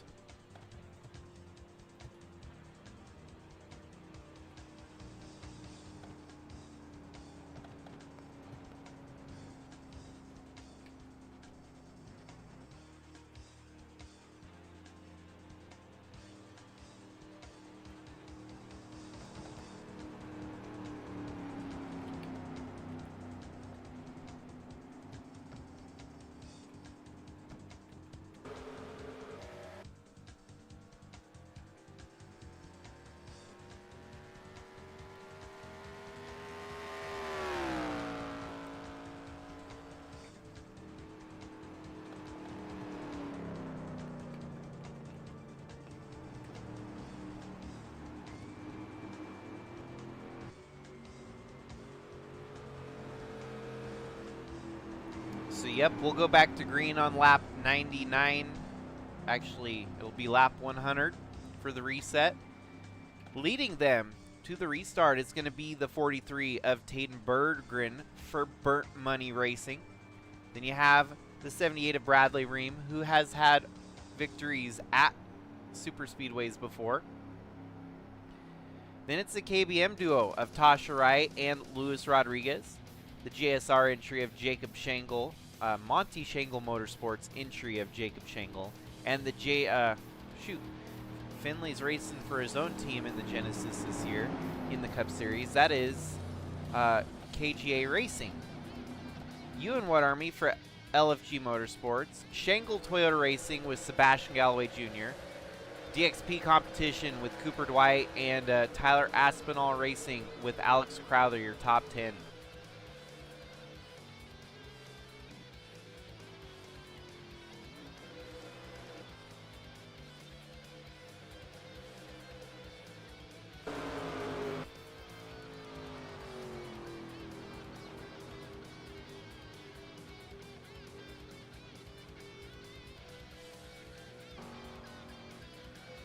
Good, we got the wave around. I think they're going to make it right in the nick of time to the tail end of the field.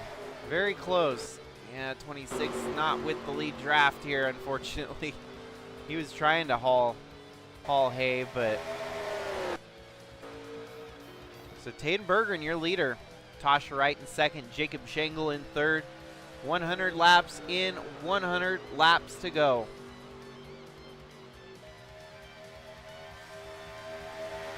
Amazingly enough for Wyatt spinning out, I don't think that caused a whole lot of damage. That number 39 machine might still be just fine here tonight. Oh, look at that. The 26 regains the lead group anyways, so no worry. No harm, no foul. We're all off to the races now. Yeah, Wilkinson's still alive.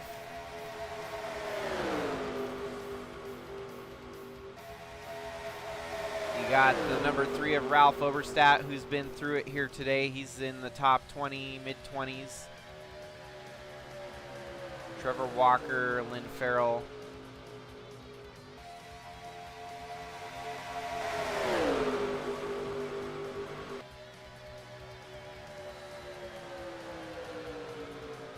Finley, I don't know how you approach this track. He is a road course guru. And obviously tonight with a left and a right-hand turn, got to kind of wonder if his road course expertise actually weighs in here tonight. Seems to be, actually, the fact that he's doing as good as he is here, showing that his road course knowledge is actually being tapped into here to race at the 8 Bowl. Good move there on the inside. He's going to try to get up around the 60 machine. He's already in the top 5 and looking for more. Trying to get up to 3rd here. He's going to have an opening to go on the outside on the attack to take that outer line away. Now on the inner line, here he comes around Tasha Wright.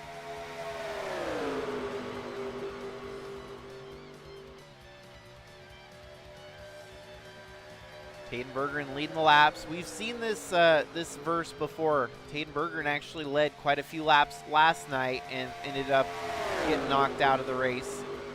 So he is kind of your mercenary, lead lap Mert. And hasn't been able to convert those over to wins necessarily. If laps led were race wins, I think he would have had 3 wins by now. Leading the most laps at least on 3 occasions, it feels like. The race that he won, I don't think he led the most laps though, so it's just crazy to see him out front leading so many laps. Such a bright spot for the future of our talent here in the Sigma Racing Series, seeing one of the farm talents work their way up the ladder into the Cup Series like this, and showing some promise now after getting a couple years of experience under the belt. It's just a matter of time before others like that start finding their way. Whoa! Yet again, an almost wreck. An almost wreck. That was the 41 of Cooper Dwight and the 30 of Tom Cording. What a wild ride for sure. I think the 42 clips him there. Wow. And there's not even that much damage. The fact that they were just they just tapped each other. It was like a love tap.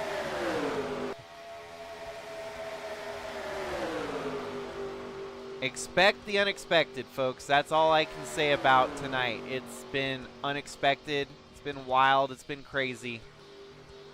Seems like Chaz Chadwick maybe a little bit of damage from his spin slowing up that 18 machine just a little bit.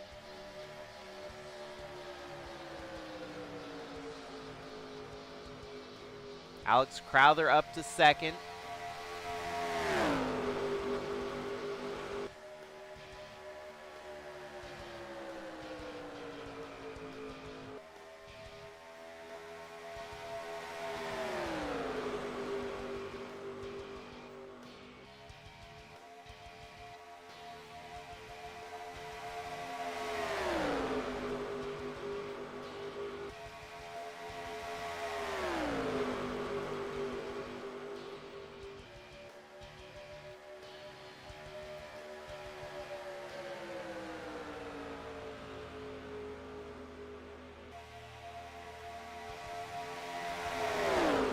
Well, how about that? Ralph Oberstadt knocking on the top 15 now, showing up after getting in a wreck earlier tonight. A little bit of damage ain't slowing him down one bit as he's charging his way back up to the front of the field. Kara Shangle also in the top 10 at the moment. They all fan out for the lead. 4 of them fan out. Hayden Bergeron loses that lead. Bradley Ream to the top spot. Kara Shangle making some big moves. Husband-wife duo right there. Jacob and Kara moving up through the field on that inside line. Kara yet to win under her married name. It was 2022 the last time, the first career win for Kara. It was under her maiden name, and still has not won since getting married. So that would be a big, big victory for the Shangle family to see that 51 machine there make it to victory lane. How about Chad Hertenstein and Ralph Oberstadt now cracking the top 5 again here tonight? Some great racing. Goes to show that even with a little bit of damage, you can still work your way through the field and fight, fight, fight all night long.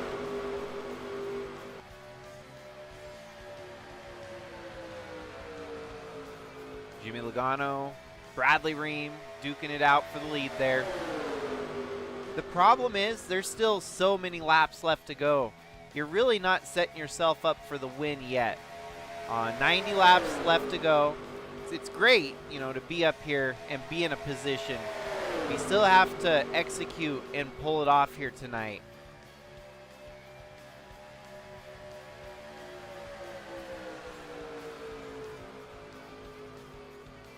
Kara Shangle there looks low on Ream, does a little bit of movement there. She takes the advantage on the inside of the 78, makes the move for the lead.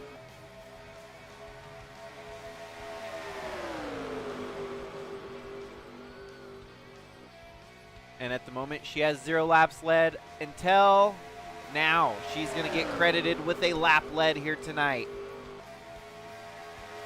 As you can see, laps led. Luis Rodriguez was 0. Chad Hertenstein was 0. Ralph Oberstadt still looking for a lap led here tonight. So not quite everyone led a lap, but there's definitely promise for them to get a lead lap before the end of it.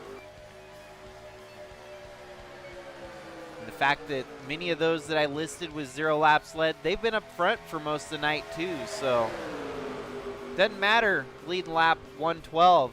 It's all about leading lap 200 here tonight. And I'm sure that's what's on their mind. It doesn't matter. You might as well have 0 laps led until the white flag. If you can lead that last lap, that's all that matters. Ralph Oberstadt now moving his way up to second here. And Seabass now up to third again.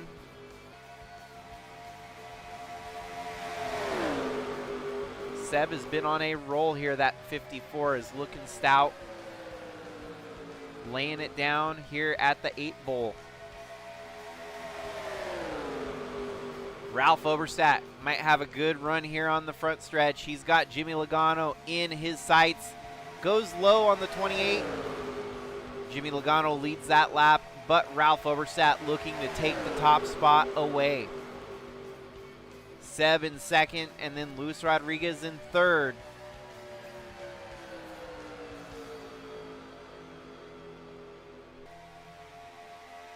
Ralph is going to hold the 54 at bay for now. He's going to cut low and take that inside line away from Tayden Bergeron as well. Bergeron has one heck of a run. He's caught up to the back bumper of the 3. Ralph Oberstadt's going to look to lead his first lap here tonight if he can hold that position. Tayden slicing and dicing. Tayden's going to go for it. But Ralph Oberstadt gets the bonus point here tonight for leading the lap. And led most laps at the moment belongs to Tayden Bergeron at 23 circuits at the top of the field. Make that 24 for him as he has gotten the lead back. For whatever reason, the game didn't want to give one lap led to Ralph Oberstadt unless it resets after the lap's complete. Because he led a lap. That was an official lap led for the 3 machine. And he might not be done.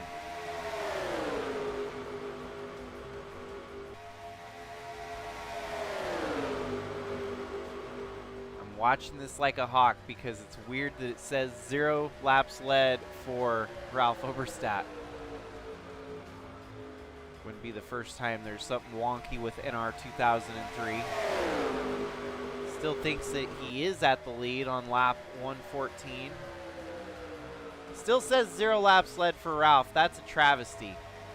He's led a lap here tonight. I don't know why it says 0. And he'll lead another if he can get around this 43 here.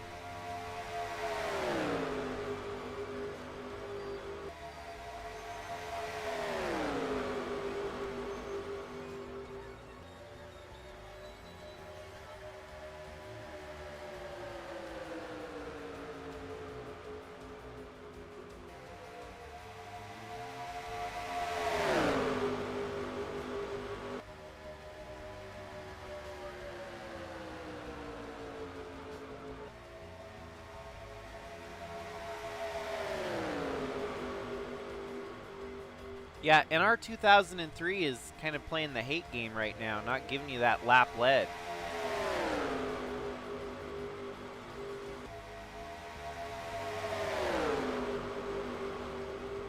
Well, I guess I can't trust the ticker on the main game. I'll even go as far as watching if that was still 0 at the end of the race and it says 0 in the stats. I would hate to do it, but I'd almost feel like I have to go through and verify laps led. That would be a pain in the ass. 43 Tayden Bergeron out front, steering clear of any trouble here tonight. Ralph gets shuffled up high here. That's going to open the door for Brian DeBlank on the inside. The good thing for Ralph is if he gets shuffled up here, he's going to be on the inside in the next line. But he's losing a lot of ground, and that's the worst end of it right there. Losing that ground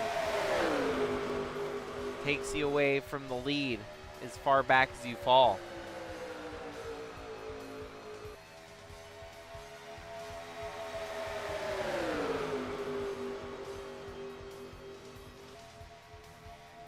Tayden leads over Jacob and Lewis Trost, Brian DeBlank, and Ewan Wood Army.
Wow, Lucas Holmes, after getting the wave around, he's back up to 14.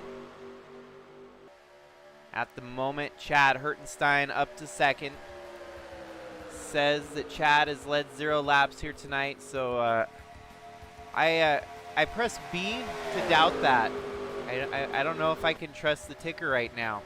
We'll see. Chad Hertenstein up to the lead here. Is he going to lead this lap? Brian DeBlanc in second. We've had 3 cautions here tonight, 3 miniature cautions, no big wrecks yet. But that big wreck could be lurking around every corner here at the 8 Bowl.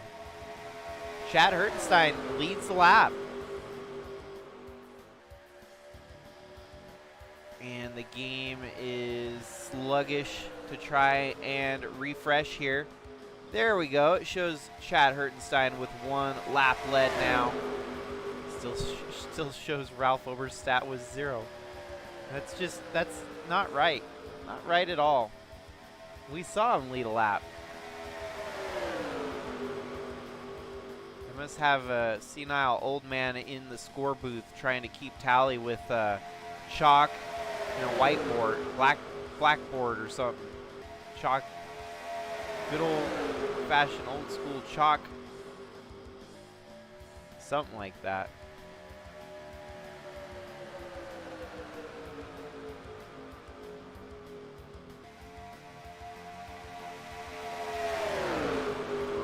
Wide, not quite.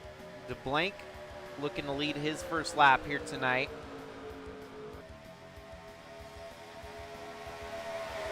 Every time though you look up front, it's the 43 of Taden Bergeron still holding that lead, makes his way back up there and still holding a steady wheel at the front of the field.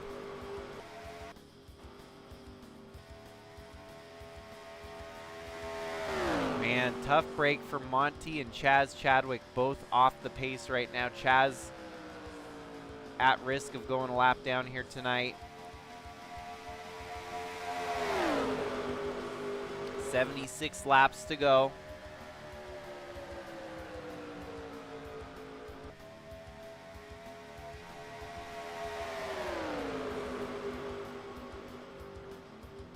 Those two I don't think are going to be disqualifiable quite.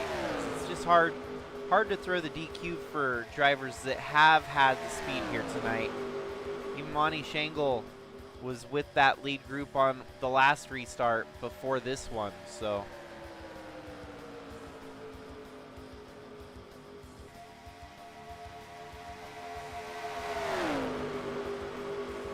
Chad keeps catching up to the lead here.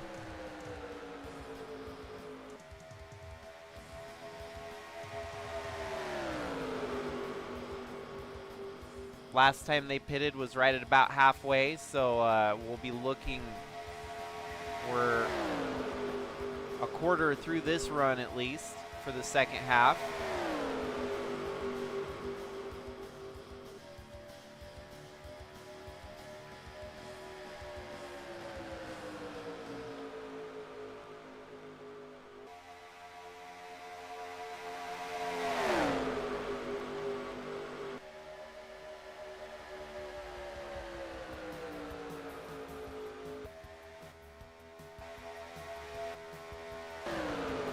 I think what I'll do, I might just black flag the 2 of them so that we send them down pit road and it avoids getting them stuck in front of the leaders.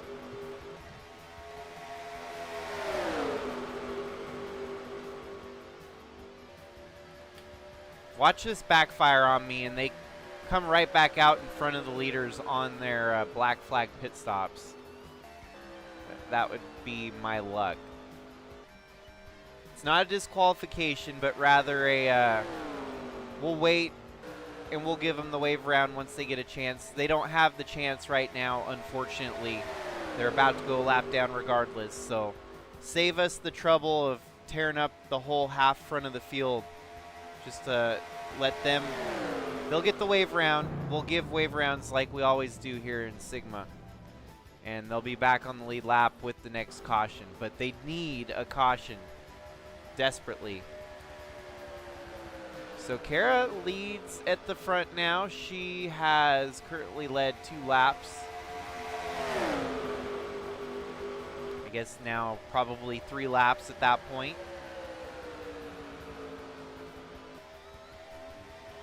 Like I said, watch me. Yeah, how did I know? They're now rejoining the racetrack right in front of your leaders. That didn't work. How did that not work? Of course it didn't work. I think they may have gained a little bit of ground. Yeah. It saved us a lap, I guess, or 2. And I don't want to throw a caution unless we really need to throw a caution either.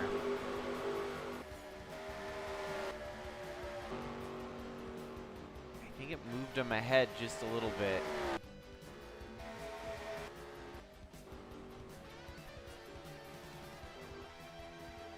Well, maybe we'll let them catch the leader, let them fall to the leaders and see what happens. I hate doing that though, I hate it.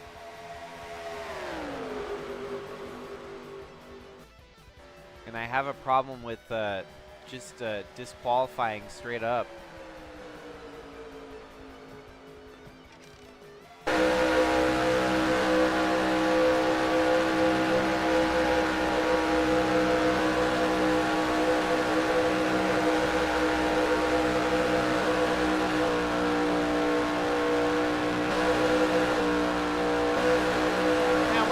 A little bit better than I thought.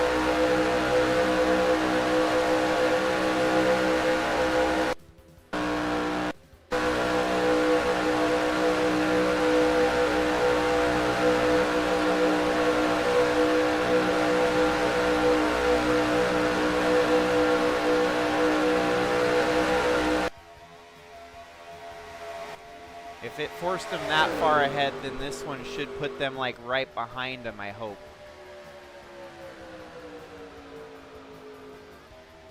Top spot, husband-wife duo, Jacob and Kara Shangle lead the way here tonight on lap 131. Friday the 13th at 8 Bowls Superspeedway. Still 29 cars very much alive for the win here tonight. That doesn't often happen in a Superspeedway. Usually we would have had a big one by now, half the field knocked out.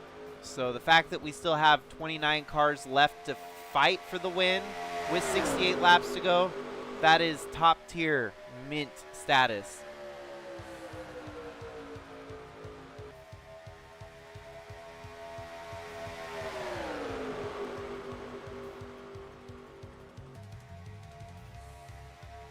Kara doing a stellar job leading this race. Oh, pit stops. Finley Herwig makes his pit stop here. Knowing that pit stops are happening, just you wait. Someone might make the same mistake that Craig the Void did. Hopefully not. Seems to be a problem at this racetrack. The AI do not know where pit road starts and the pit wall attenuator begins. But I guess you could also factor in the fact that they're going so fast around here, 220 miles an hour. It's just hard to calculate where to put where do you put the car and not hit that attenuator. Pit stops already, green flag pit stops, full course. So the competition caution may come out sooner than later. We will throw the comp caution once everyone pits, and if the field is scattered. That is why we throw a comp caution at these super speedways. The AI do not know how to pit together and stay together at these super speedways, so.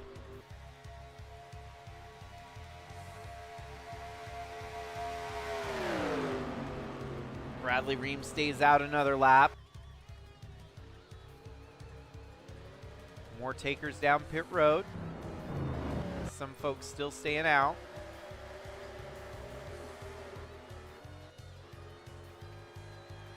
Finley Herwig was the first to pit, and he's a lone duck right now without much drafting help. So He's going to rejoin with some of the draft that's rejoining. Bradley Ream at the moment, one of the last few not to pit.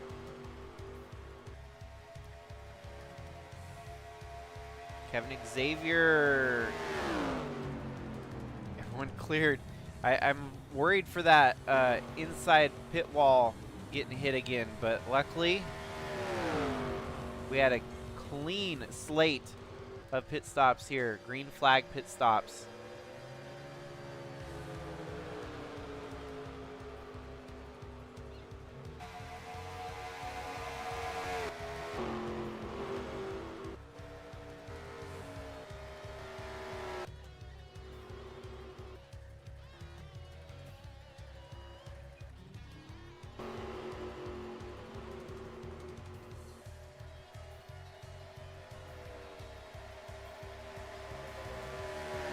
So it looks like this will be our leaders once everything shuffles out, but those that are leaving pit road now might actually come out pretty close. You and what army? Rejoins the racetrack in front of those drivers. So the lead is actually Bradley Ream. Comes out of that last pit stop. Stayed longest before making his pit stop and still came out with the lead. But he's a lone duck at the moment. That draft, he's going to be subject to a hard charge of people behind him. It's kind of interesting right now. I'm not going to throw the comp caution quite yet. We'll see where everything shakes out here. But it looks like mostly everyone actually rejoins pretty much right around the same spots they were running.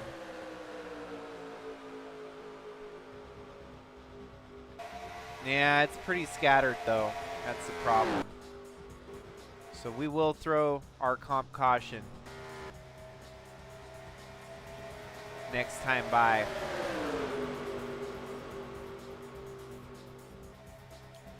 Actually, we'll wait till lap 140.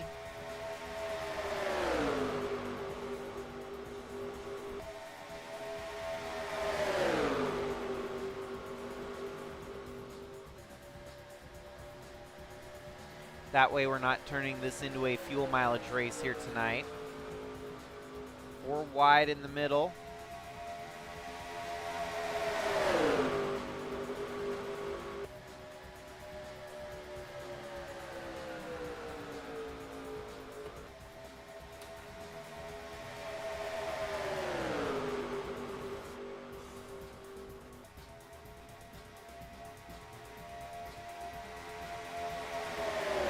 I'll be damned. They're actually regaining the lead group altogether.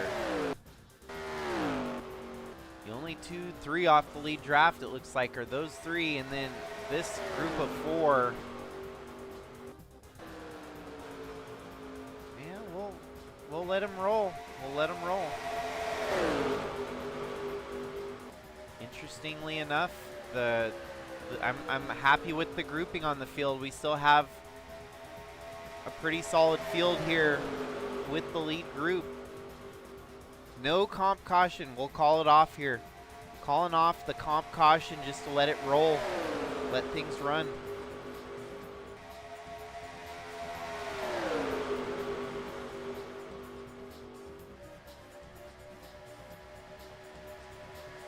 But if things don't tighten up for the entire field, we will throw that one on the next round of pit stops. But for now, just enjoy the ecstatic racing at the front of the field here.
Well, I step away for the minute, and looks like the field got all kinds of unsettled there. What separated the field so? Ooh.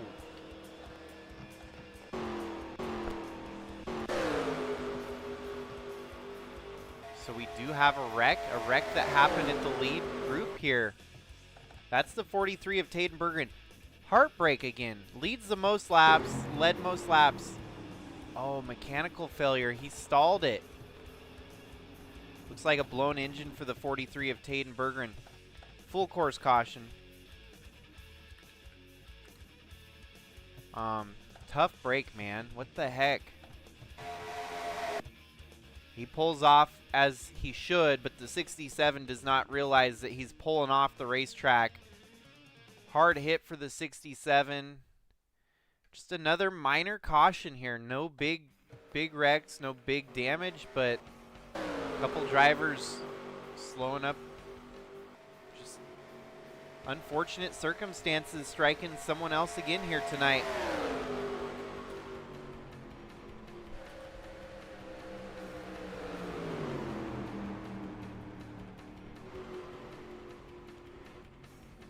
Well, 53 laps to go. It looks like the window for him is about 30 to 35 laps, so still a at least a one-stopper if they decide to pit now.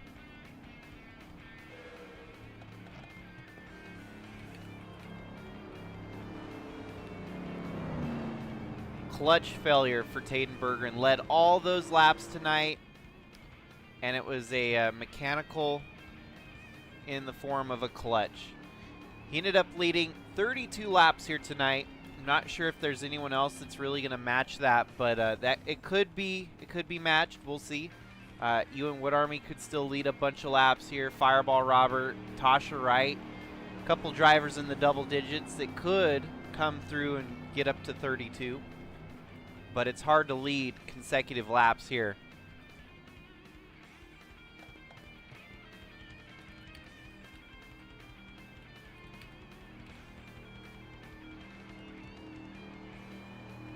Retirements are actually starting to grow here. We're down to 30 cars left running as retirements are starting to rack up now.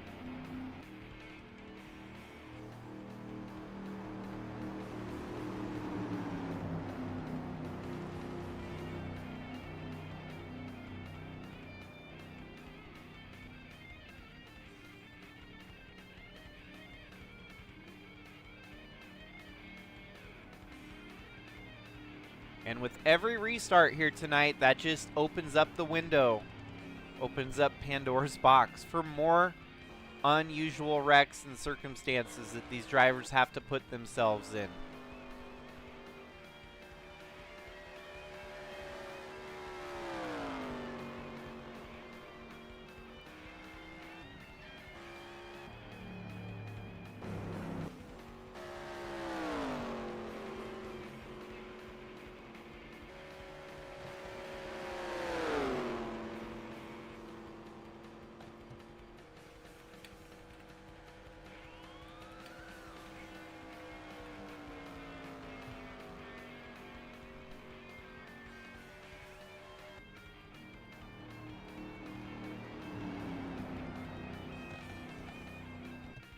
I don't think the leaders have pitted here under caution yet. So we'll see if any takers down pit road. It would be wise for everyone to pit here and get a little bit closer to the fuel windows that are needed. Wow. Well, sometimes you just gotta shake your head in confusion with the strategy calls that are being laid out here. I would pit definitely with 52 laps to go and try to get set up for the last pit stop during green flag. If we stay green, obviously we might have another caution. It's very highly likely to see another caution here tonight.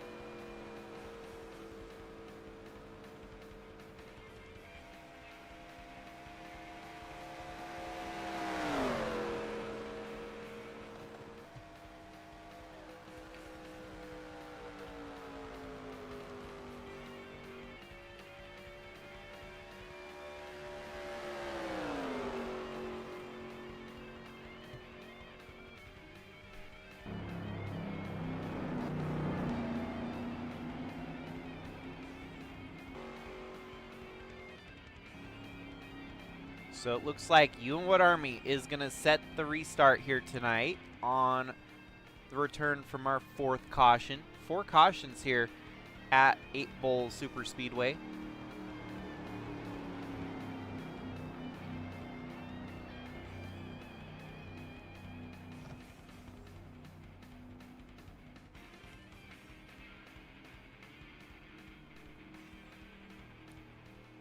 Then you got Bradley Ream in 2nd, Louis Trost in 3rd, Karish Engel 4th, Chad Hertenstein top 5 run here tonight. Could convert that over to a win. We'll see.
Well, I think I made that off in the nick of time.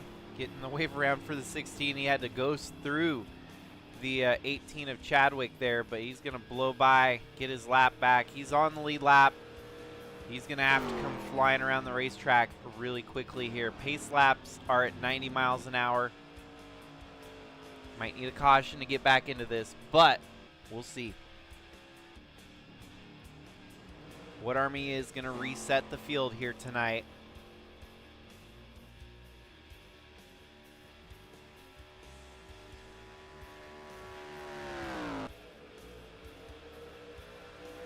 Oh, no, no, no, no, no, no, no, no, no, no. No, no, no, no, no, no, no, no.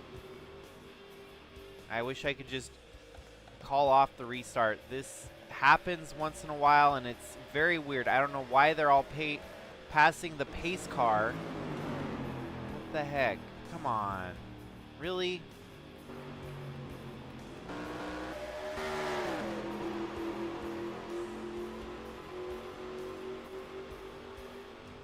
Full-blown restart. We'll let the black flags handle themselves first, and then we'll throw the caution.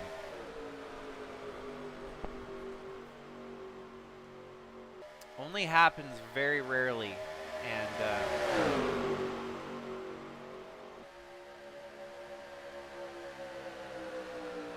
weird part is I don't see any black flags being handed out.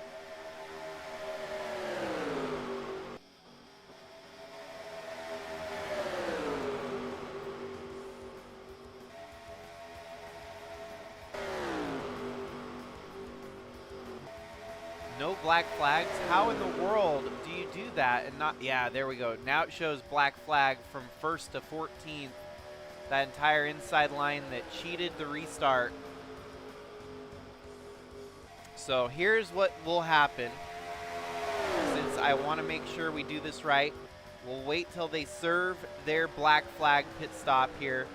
All 14 of these drivers for jumping the restart. And then we will throw the caution once they are all down pit road. They should be coming down pit road now to serve their penalty. 39 of Wyatt Wilkinson ignoring the penalty here as everyone else looks like abiding.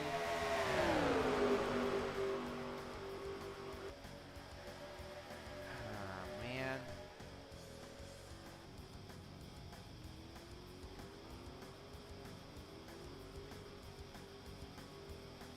Yeah, they're having to serve their quick penalty.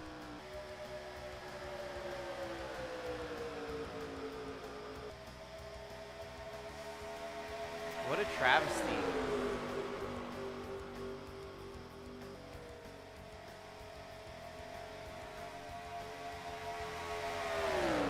Why is no one else taking their black flag seriously? That's my big question.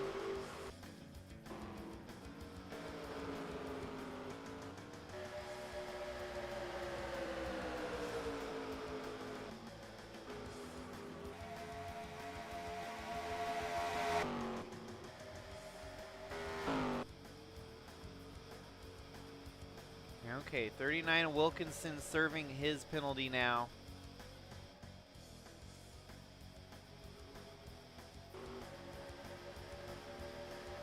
Yeah, this is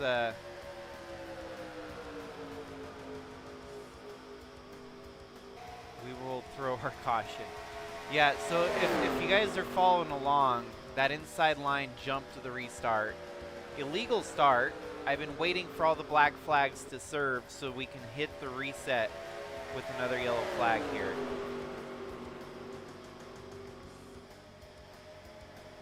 I think it'll take another lap for those black flags to lift, but everyone did seem to serve their pit stop for black flags. And we're going to have to wave a whole bunch of them around.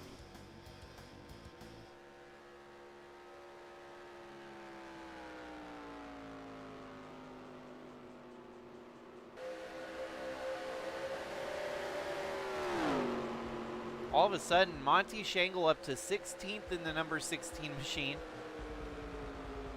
Just because everyone, the whole half the field, got black flagged for jumping the restart. Ralph Oberstadt leads this race right now. Finally, it says led one lap for Mr. Oberstadt.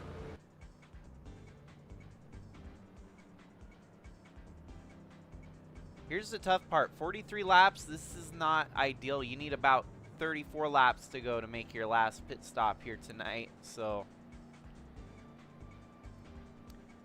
let us do the wave around shuffle. Sadly, we have to wave around half the field.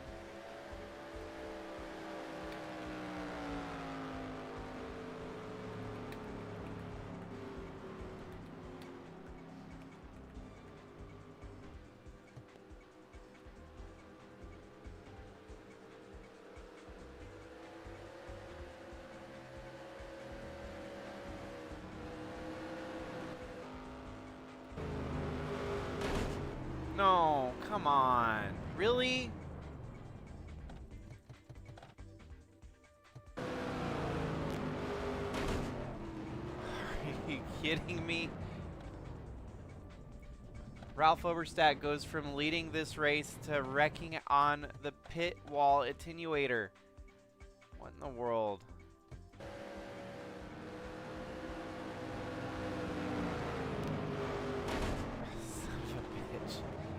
That was a teammate. The 95 ran into him there. Bump, bump.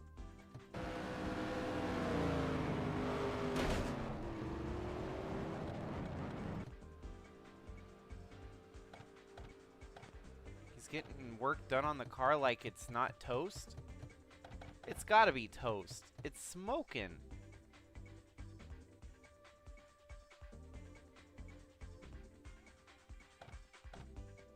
Miracle work. What in the world? How? How? How? He had an iRacing repair kit in his pocket here tonight. That goes beyond.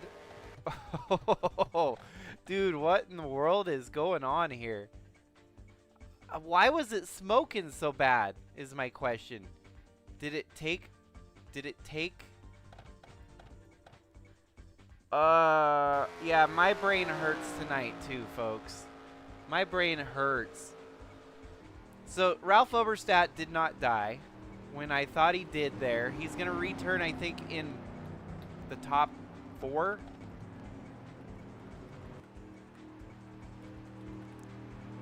And we really need to get everyone back on the lead lap here. What in the actual world?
Okay, somehow everyone's back on the lead lap.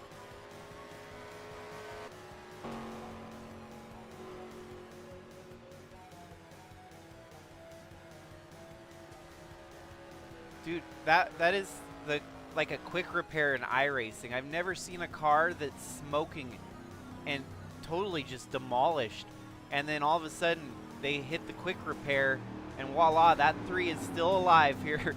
Still alive. Leads his first lap.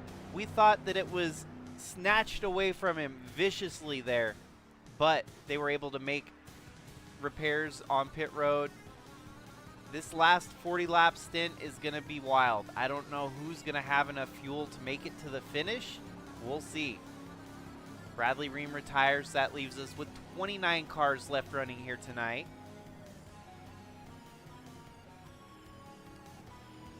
We'll let the field kind of settle down here and get a restart under our belts, hopefully.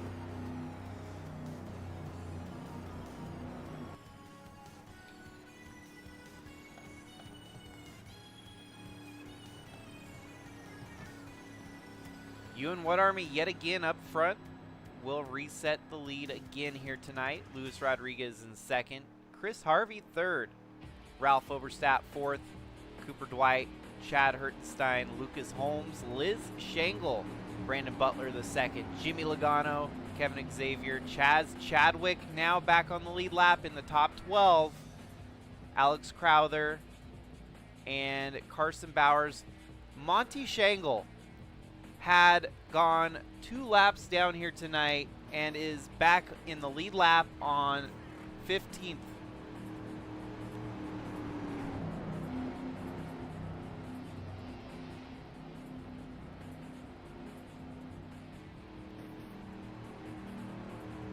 Only if you're of 21 or older drinking age, I would agree to that. But maybe not if you're, yeah, no. For me, I would say yes, this race is worthy of alcohol consumption for adults.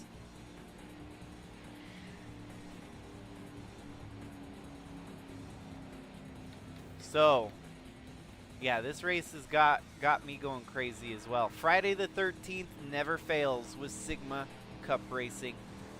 Tonight has been nothing short of extraordinary.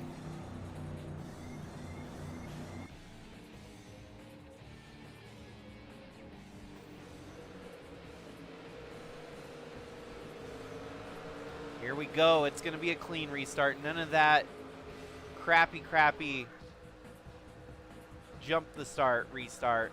What Army, Rodriguez, Oberstadt, Harvey, Make your picks, folks, who you think's going to win tonight, because it could be anyone. Still very much wide open, up in the air. 29 cars still alive for the win. Jacob Shangle's tail end of the field right now. We know that he can get up there and lead this thing.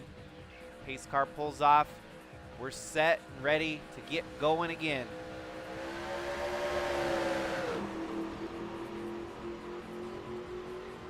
Somehow, some way, Ralph Oberstadt found the invincibility button here tonight. If, I'm just saying if, somehow finds a way to win this race still.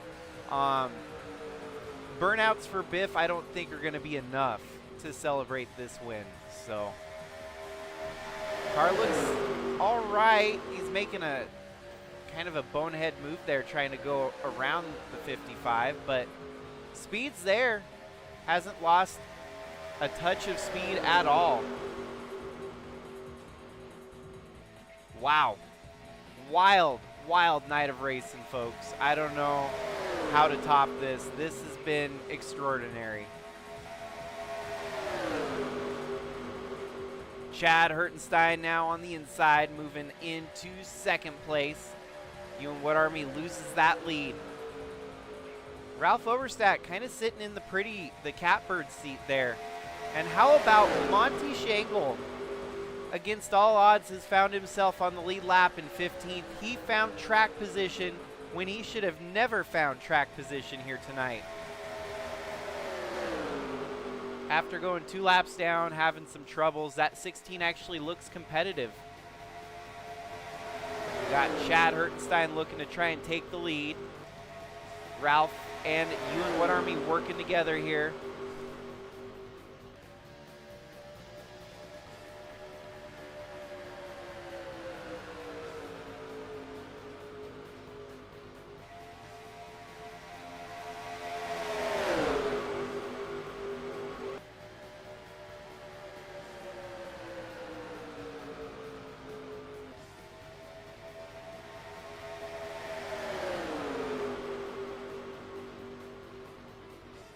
Liz is right there behind Chad. We got another Shangle in the mix here tonight. Fortunately, Tyler Shangle knocked out of this one early with a blown engine. But otherwise, Kara, Liz, Monty, and Jacob still alive here tonight, fighting for the win.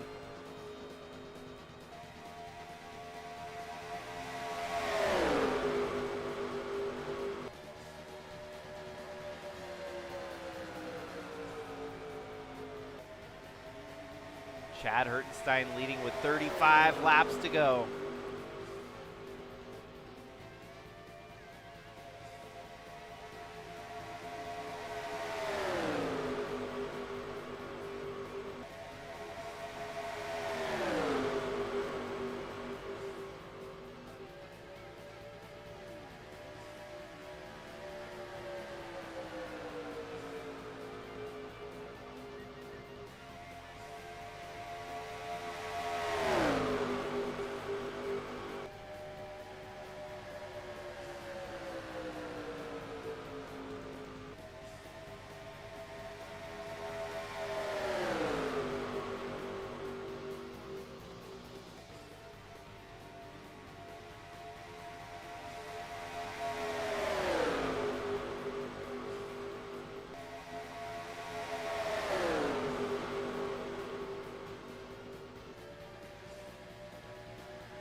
Jimmy Logano leading the way with 33 laps to go. So the problem here is we are in the fuel window right now, 33 laps to go. So they have to pit again. There's no way around it. Welcome back in, Mr.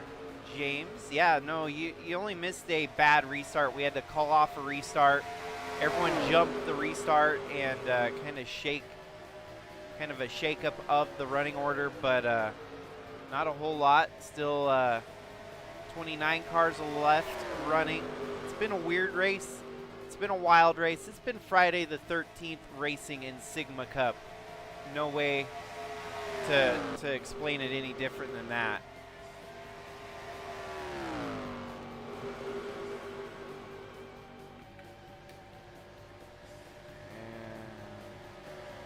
They are going to catch the 95. Who is to blame for the 3 cars' troubles here tonight? Hopefully they can get around the 95. Hopefully he can kind of merge in with the traffic here. He's going to go a lap down. Doesn't look like he's too slow, but definitely not fast at all by any means. Looks like he might just merge in all right here. So 4 wide. No. Wow. Okay. Yeah, the big one is still lurking around the corner here tonight. We are not clear of having a big one yet. But looks like he gets in with the draft and doing just fine. Actually, looks like he wants to try and get his lap back already. Wait, that's what it is. So the 95 pitted. Great catch there, Sebastian. Yeah. No, he had to have pitted because that means he's good to go to the finish. Everyone else might need to start thinking about that. Shoot. Yes, sir. The 95. High IQ, big brain move from the 95. Going a lap down. But deciding to pit when he did could put him leaps and bounds ahead of the competition.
Here comes Sebastian Galloway Jr. for the lead.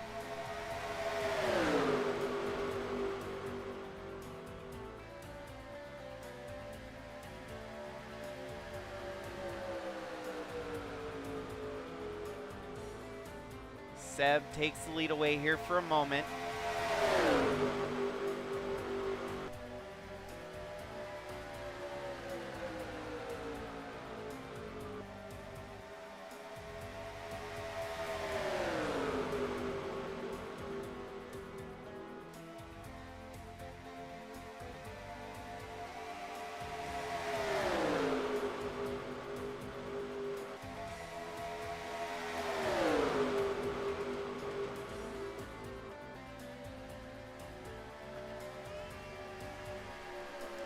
Kind of start wondering what, oh, whoa, okay, blown engine here, the 55. Luis Rodriguez, we will go ahead and throw our next caution here. Get some cleanup on the track.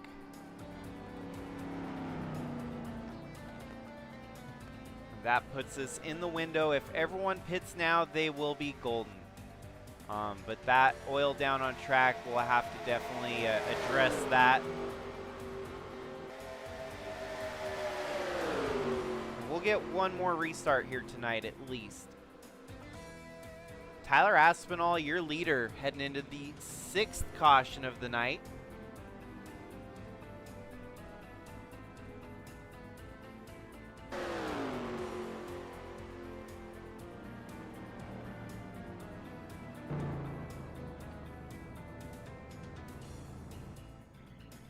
Man, what a weird race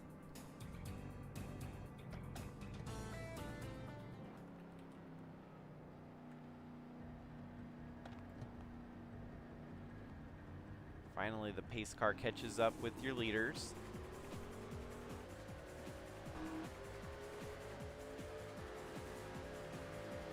Lynn Farrell in third.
Whoops.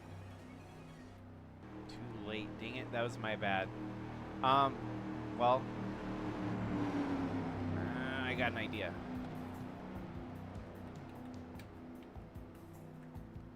I've got an idea. We'll just give him the lap back. That's doable.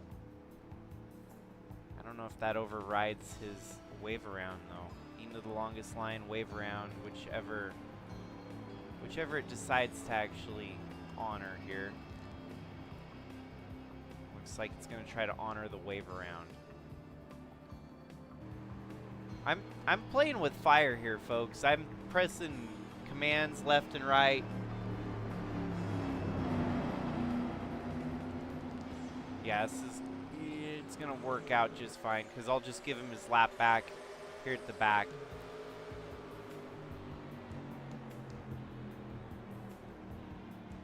Just don't ghost into the 18, please. Lap plus number 95.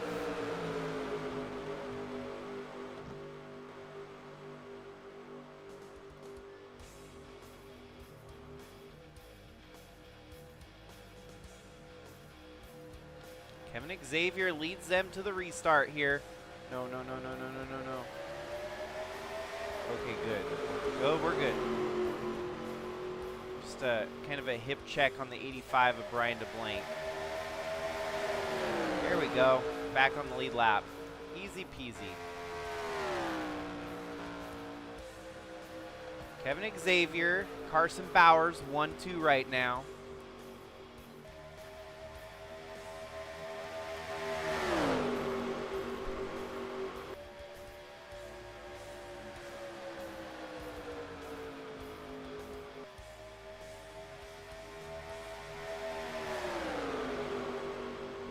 Two laps. We know that everyone should be good to go without fuel being an issue here. How about Lucas Holmes, race winner last night at Papyrus, and here he is fighting for the win with just 22 to go.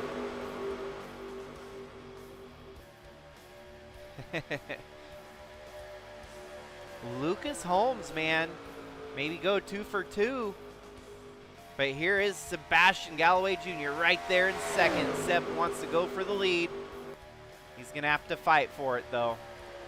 How about Kevin Xavier here tonight? A big, big resounding turnaround for one of the drivers that struggled the most in the LFG camp. Lynn Farrell's right there in the picture as well, right behind Carson Bowers.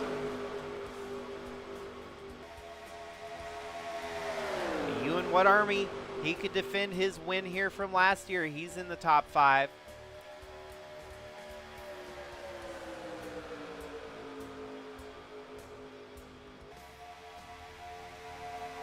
And Seb's going for the lead.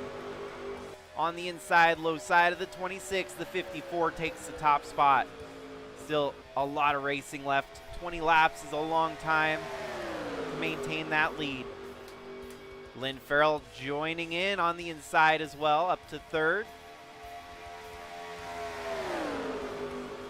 Ewan What Army right there into 2nd. But it's Sebastian. Man, a one-off starter, that would be one of the hardest feats to pull off, and here he is with the Toyota. That's the 39 of Wyatt Wilkinson rejoining the racetrack after a pit stop, it seems. His day has gone downhill pretty hard, unfortunately. So Wilkinson had a solid fight here tonight, just not in it when it matters the most at the end of the race. Lynn's going to the top spot, 3 wide with the leaders. 69 Pizza Racer, What Army right behind him.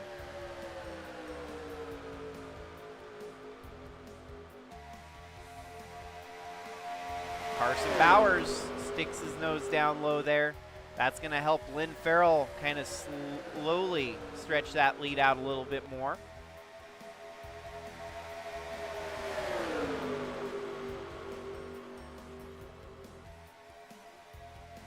And it looks like coming down to the end of the race here, it's going to be about a 23-car fight for the win. There's still 23 cars in the lead draft here.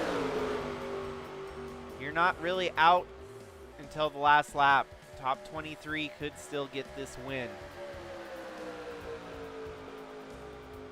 Those that are sitting in the background, maybe just kind of biding their time, waiting for the crazies to get crazy up front.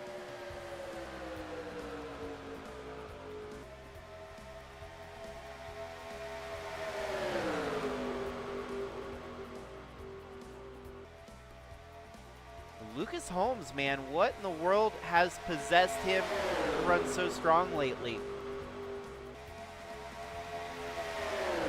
Lynn's right there knocking on the door. Lynn, for example, has never won in Sigma Racing, so he's got to be a little bit more hungry to take that victory.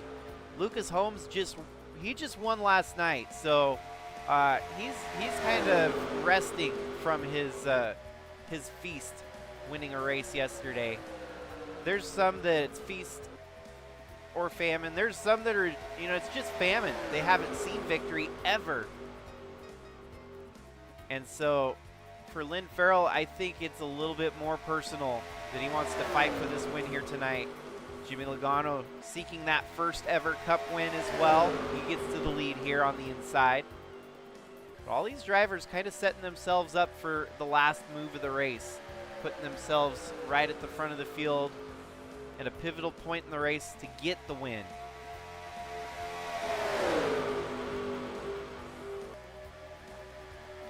But for some, more of an advantage than others. Lucas Holmes has not fallen much further back than 2nd at the moment. 2nd or 3rd. He seems to be hovering right there in the top 3 spots.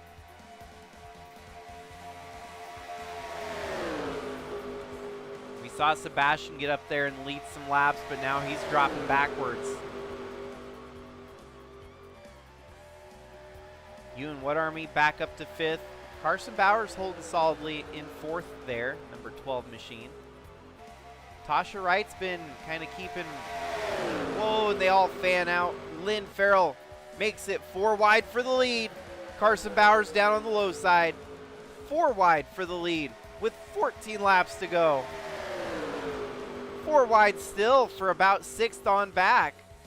It's a wreck waiting to happen. Wow, I can't believe they settled that without a wreck. But Carson Bowers, your new leader here tonight, after the 4-wide salute going through the turn there. That was a wild move for sure.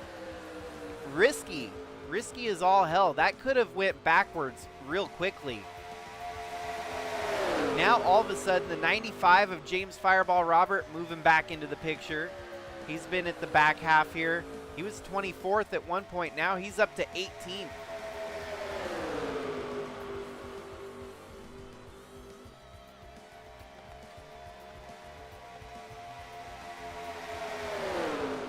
Go ahead and DQ a driver just so we don't have any traffic to hinder the race here. The finish is very much the most important part. We don't want the 67 in the way, and he's already in the way. I screwed this all up.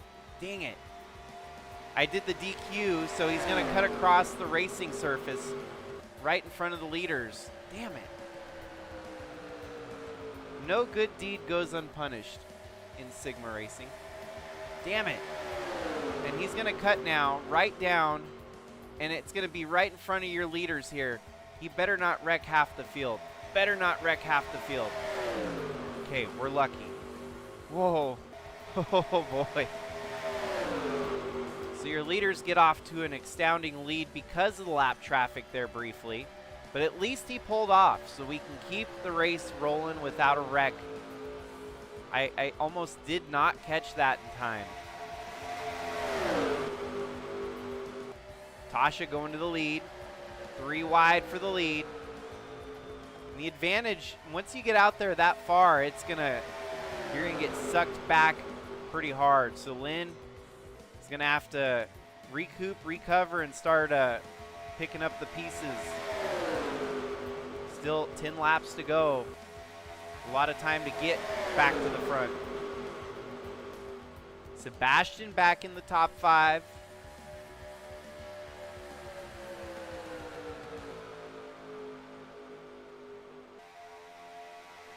Sebastian, the first driver in the top 5 without a win in his career, Sigma Cup racing that is.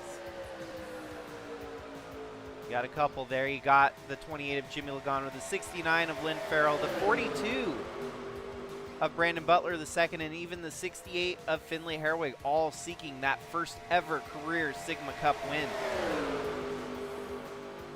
And even a little further back, you got the likes, I want to say Chris Harvey is not yet won in Cup competition, nor has Kevin Xavier, Ralph Oberstadt, Jack Ross, Chad Hertenstein. Those are all drivers seeking a first career win.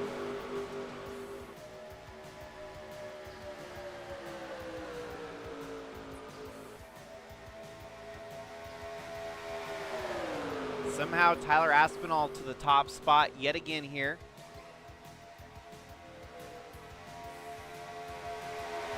Carson Bowers making a move. Ewan What Army making a move.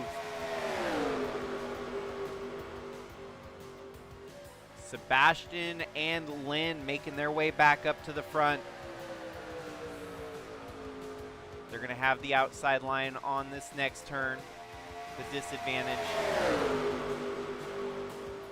12 in the 1, block both lines of traffic here. What Army has found himself in a position to win yet another 8-ball annual. But is he going to be able to pull it off? Here he is going for the lead. Oh, and Bowers blocks the move. The number 1 was not able to close up the opportunity that he had right in front of him. 7 laps. It's getting bleak now. If you don't have the position on track, you might be looking at a finish outside of a win. Lucas Holmes making some more moves here. The one of What Army gets shuffled out. He's dropping like a rock.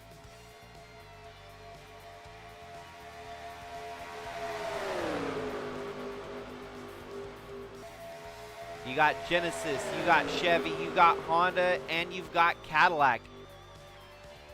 Chevy as well. Yeah, you got 2 Chevys in the top 5. Now, green, white, checkered rules apply. If we see the white flag, then the race is official. And I'm sensing potential for a caution, so we'll add those green, white, checkered in case we need it. Bowers, man, he won a race last year in the Cup Series, so maybe trying to get back. Oh, look at Finley Herwig making his move into the top 5 now. Jacob Schenkel showing up at the end of this one. 3 wide for 5th place. That gives the 45 of Aspinall the spot. 60 just was not able to get down low when he needed to. Lots of 3 wide. It's getting a little bit close for comfort for the win now. 5 laps. This is where the aggression really clicks up another notch. Tasha Wright leads the way. Finley Herwig in 2nd. And how in the world does Lucas Holmes keep popping into the picture here? Lucas Holmes goes on the inside, on the attack to Finley Herwig. But, of course, that is a double-edged sword. You go on the inside, that's going to give up your advantage to the outside of the next turn. Finley dropping, though, not getting the speed he needs from that run. Unfortunately, dropping backwards. Tasha leads. Carson Bowers gets suckered backwards. And the charge from Finley Herwig. Lucas Holmes leads the way. Finley, is he going to have a good charge down the front stretch here? He's got a good drafting partner in Jacob Schenkel. Finley goes low. He's going to take the advantage on the inside of the 26.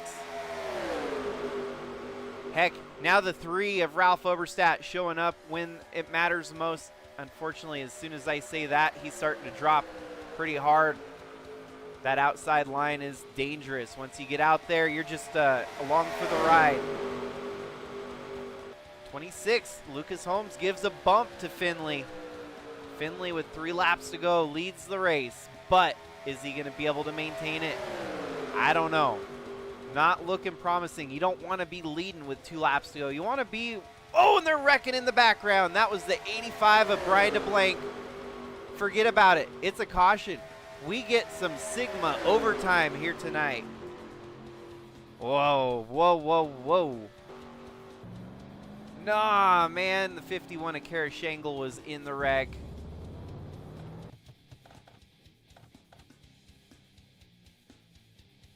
Ah, man, hard hit, too.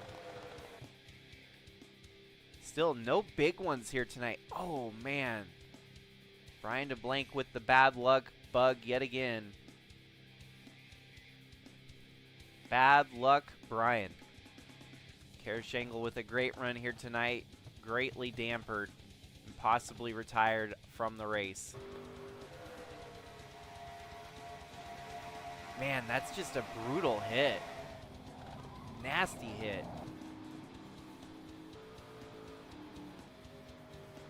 I'm glad I acted on pressing the green, white, checkered button, because now it's going to be a frantic shootout to the finish.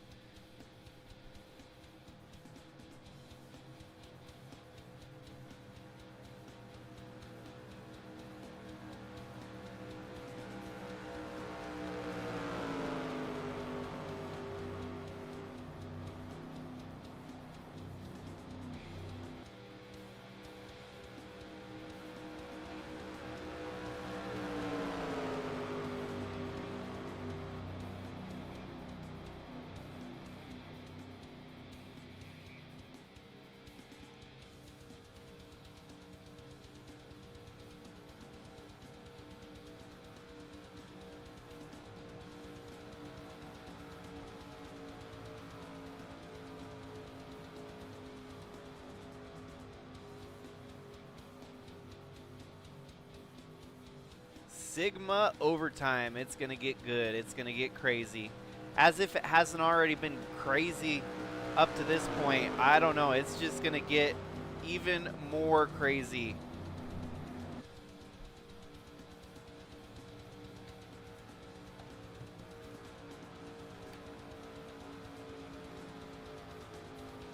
What I'll do is I'll just do the lap plus for...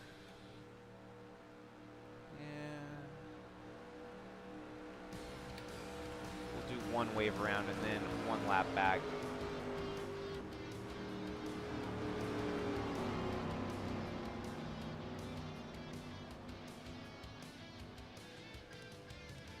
Whoa, whoa, whoa. Okay.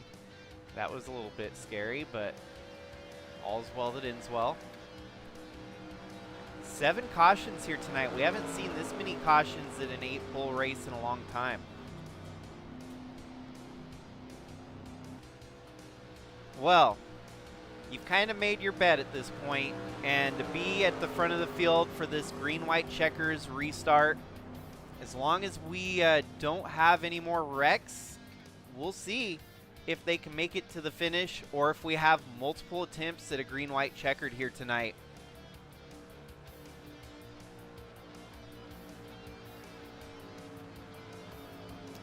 It'll be Finley Herwig and Lucas Holmes reset in the field here tonight. Jacob Shangle and Tasha Wright, Jimmy Logano and Tyler Aspinall, followed by Carson Bowers and the 54 of Sebastian Galloway Jr.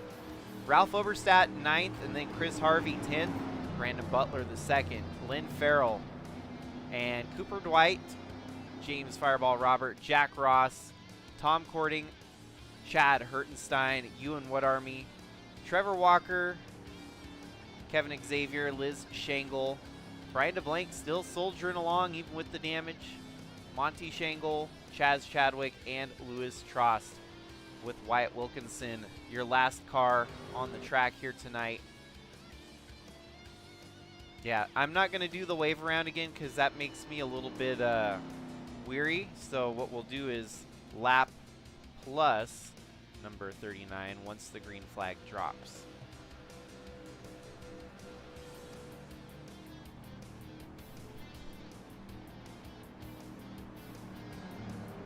I can't believe we wrecked with 3 laps to go. We've been pretty caution-free all night, and then all of a sudden, you're getting to the end of the race and there's a wreck. That's par for the course, even with real-life NASCAR. Just seems like getting to the end of the races, these drivers get a little bit more rambunctious, and mistakes are made. Brian DeBlank gets to continue on, although Kara Shangle retired after that wreck. Tough night to end out on a wrecker to go to the garage, but still 28th place finish. It could have been worse. Could have been 43rd here tonight, or 42nd or something. 28th will still be a decent points day. Not a great points day, but just a decent one. Alrighty, Finley's got his drafting partner, the 60 of Jacob Shangle. Lucas Holmes and Tasha Wright, you got the Chevy Cadillac duo there. Honda, Toyota, Chevy, Ford, it's kind of full representation of the manufacturer party up front here. Pace car is going to pull off. We'll have a few attempts if we don't see that white flag, but the racers, the next flag they want to see is that white flag to finish this race here tonight. Finley on the inside. That's the place to be. Lucas Holmes on the outside. We'll see if he can maintain the pace of the 68. Finley's going to get an edge. He's going to get ahead of the 26 here. And that is huge, pivotal. As he can get down, cut low on the 26. He can slice and dice, keep the lead behind him. Finley's going to have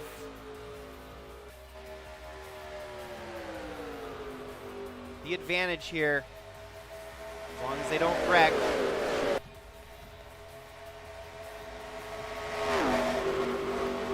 Oh, the 26 must be out of fuel. So that's the end of it for the 26. Finley driving away with it here. He's got the lead. He's got a pretty resounding lead as Tasha Wright's in second. But you're going to lose that draft. As long as that 90's right there, she's going to come charging. Finley's going to block the run from the 90. Here comes the 60 of Jacob, and Jimmy Logano makes it 3 wide. This is exactly what Finley needs. The more they get side by side, the easier it's going to be for him to steal the win here tonight. Finley coming across the front stretch. Jimmy Logano's going to have some momentum. Is he going to be able to make anything happen? No, he is not. Finley Herwig is a winner in Sigma Cup for the first time ever. Sigma ARCA, and he was able to earn himself a charter this year by going into the auction. He was able to buy a team, and now that team is a race winning team. KGA Racing, Genesis, Finley Herwig takes home the victory here tonight at the 8 Bowl. Promoting American Speed Fest 13 on that number 68 machine. That is an event that they host in Brands Hatch every year. Home track of Finley Herwig. So British descent, and we've got a British winner for the first time in Sigma Cup history. Man, what a wild race tonight was. That was an exciting finish. Coming home second, you had Cooper Dwight. Jacob Shangle came home 5th. Who was second? Second place was ran out of gas. Jimmy Logano ran out on the last lap. A couple of them coasting around the racetrack, definitely out of fuel. Cooper Dwight 3rd, Jacob Shangle 5th. Fireball Robert came home 9th. Ralph Oberstadt 12th. Lynn Farrell 8th. Monty Shangle even with a top 20 finish. Wyatt Wilkinson 22nd. But yeah, no. That gives us a lot to digest here tonight after some Friday the 13th shenanigans hit the Sigma Cup Series here tonight. I'm going to get points tallied up before I go to bed because I'm kind of riding that adrenaline high after that crazy finish that we just had.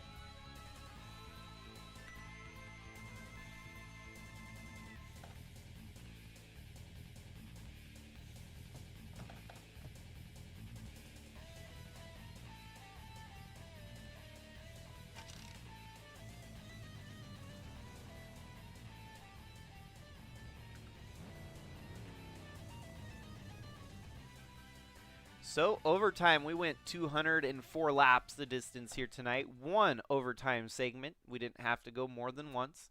Finley led them to the restart, and he harnessed his inner Dale Earnhardt to block and control the race from the lead. What a wild finish. Finley Herwig, first-time winner in Sigma Cup history. And probably the first of many. I'm sure we'll see him fighting for wins in this Cup Series for years to come. He's excited about going to Brands Hatch later in the year.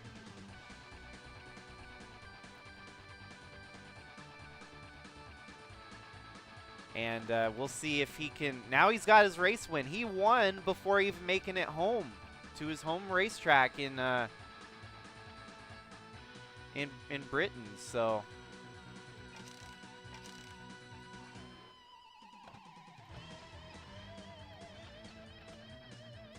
there's the rest of your finishing results there, folks. 26 cars finished this race. We'll see where the points shake up. Ralph Oberstadt with the top 15. Ewan Wood Army with the top 10. Fireball had a lot of up and down all day. Carson Bowers had the lead briefly. Jimmy Logano with a runner-up finish and running out of gas on the last lap, too.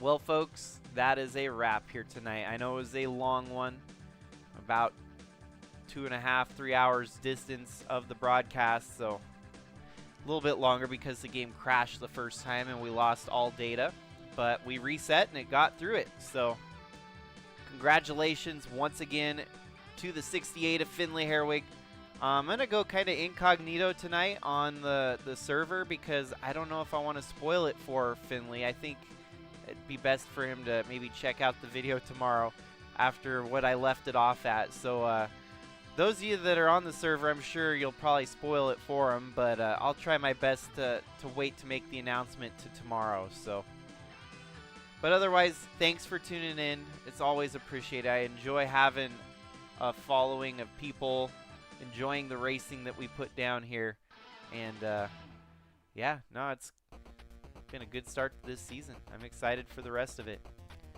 Have a great night, everyone. Stay safe out there, and until next time, this is Jakester signing out.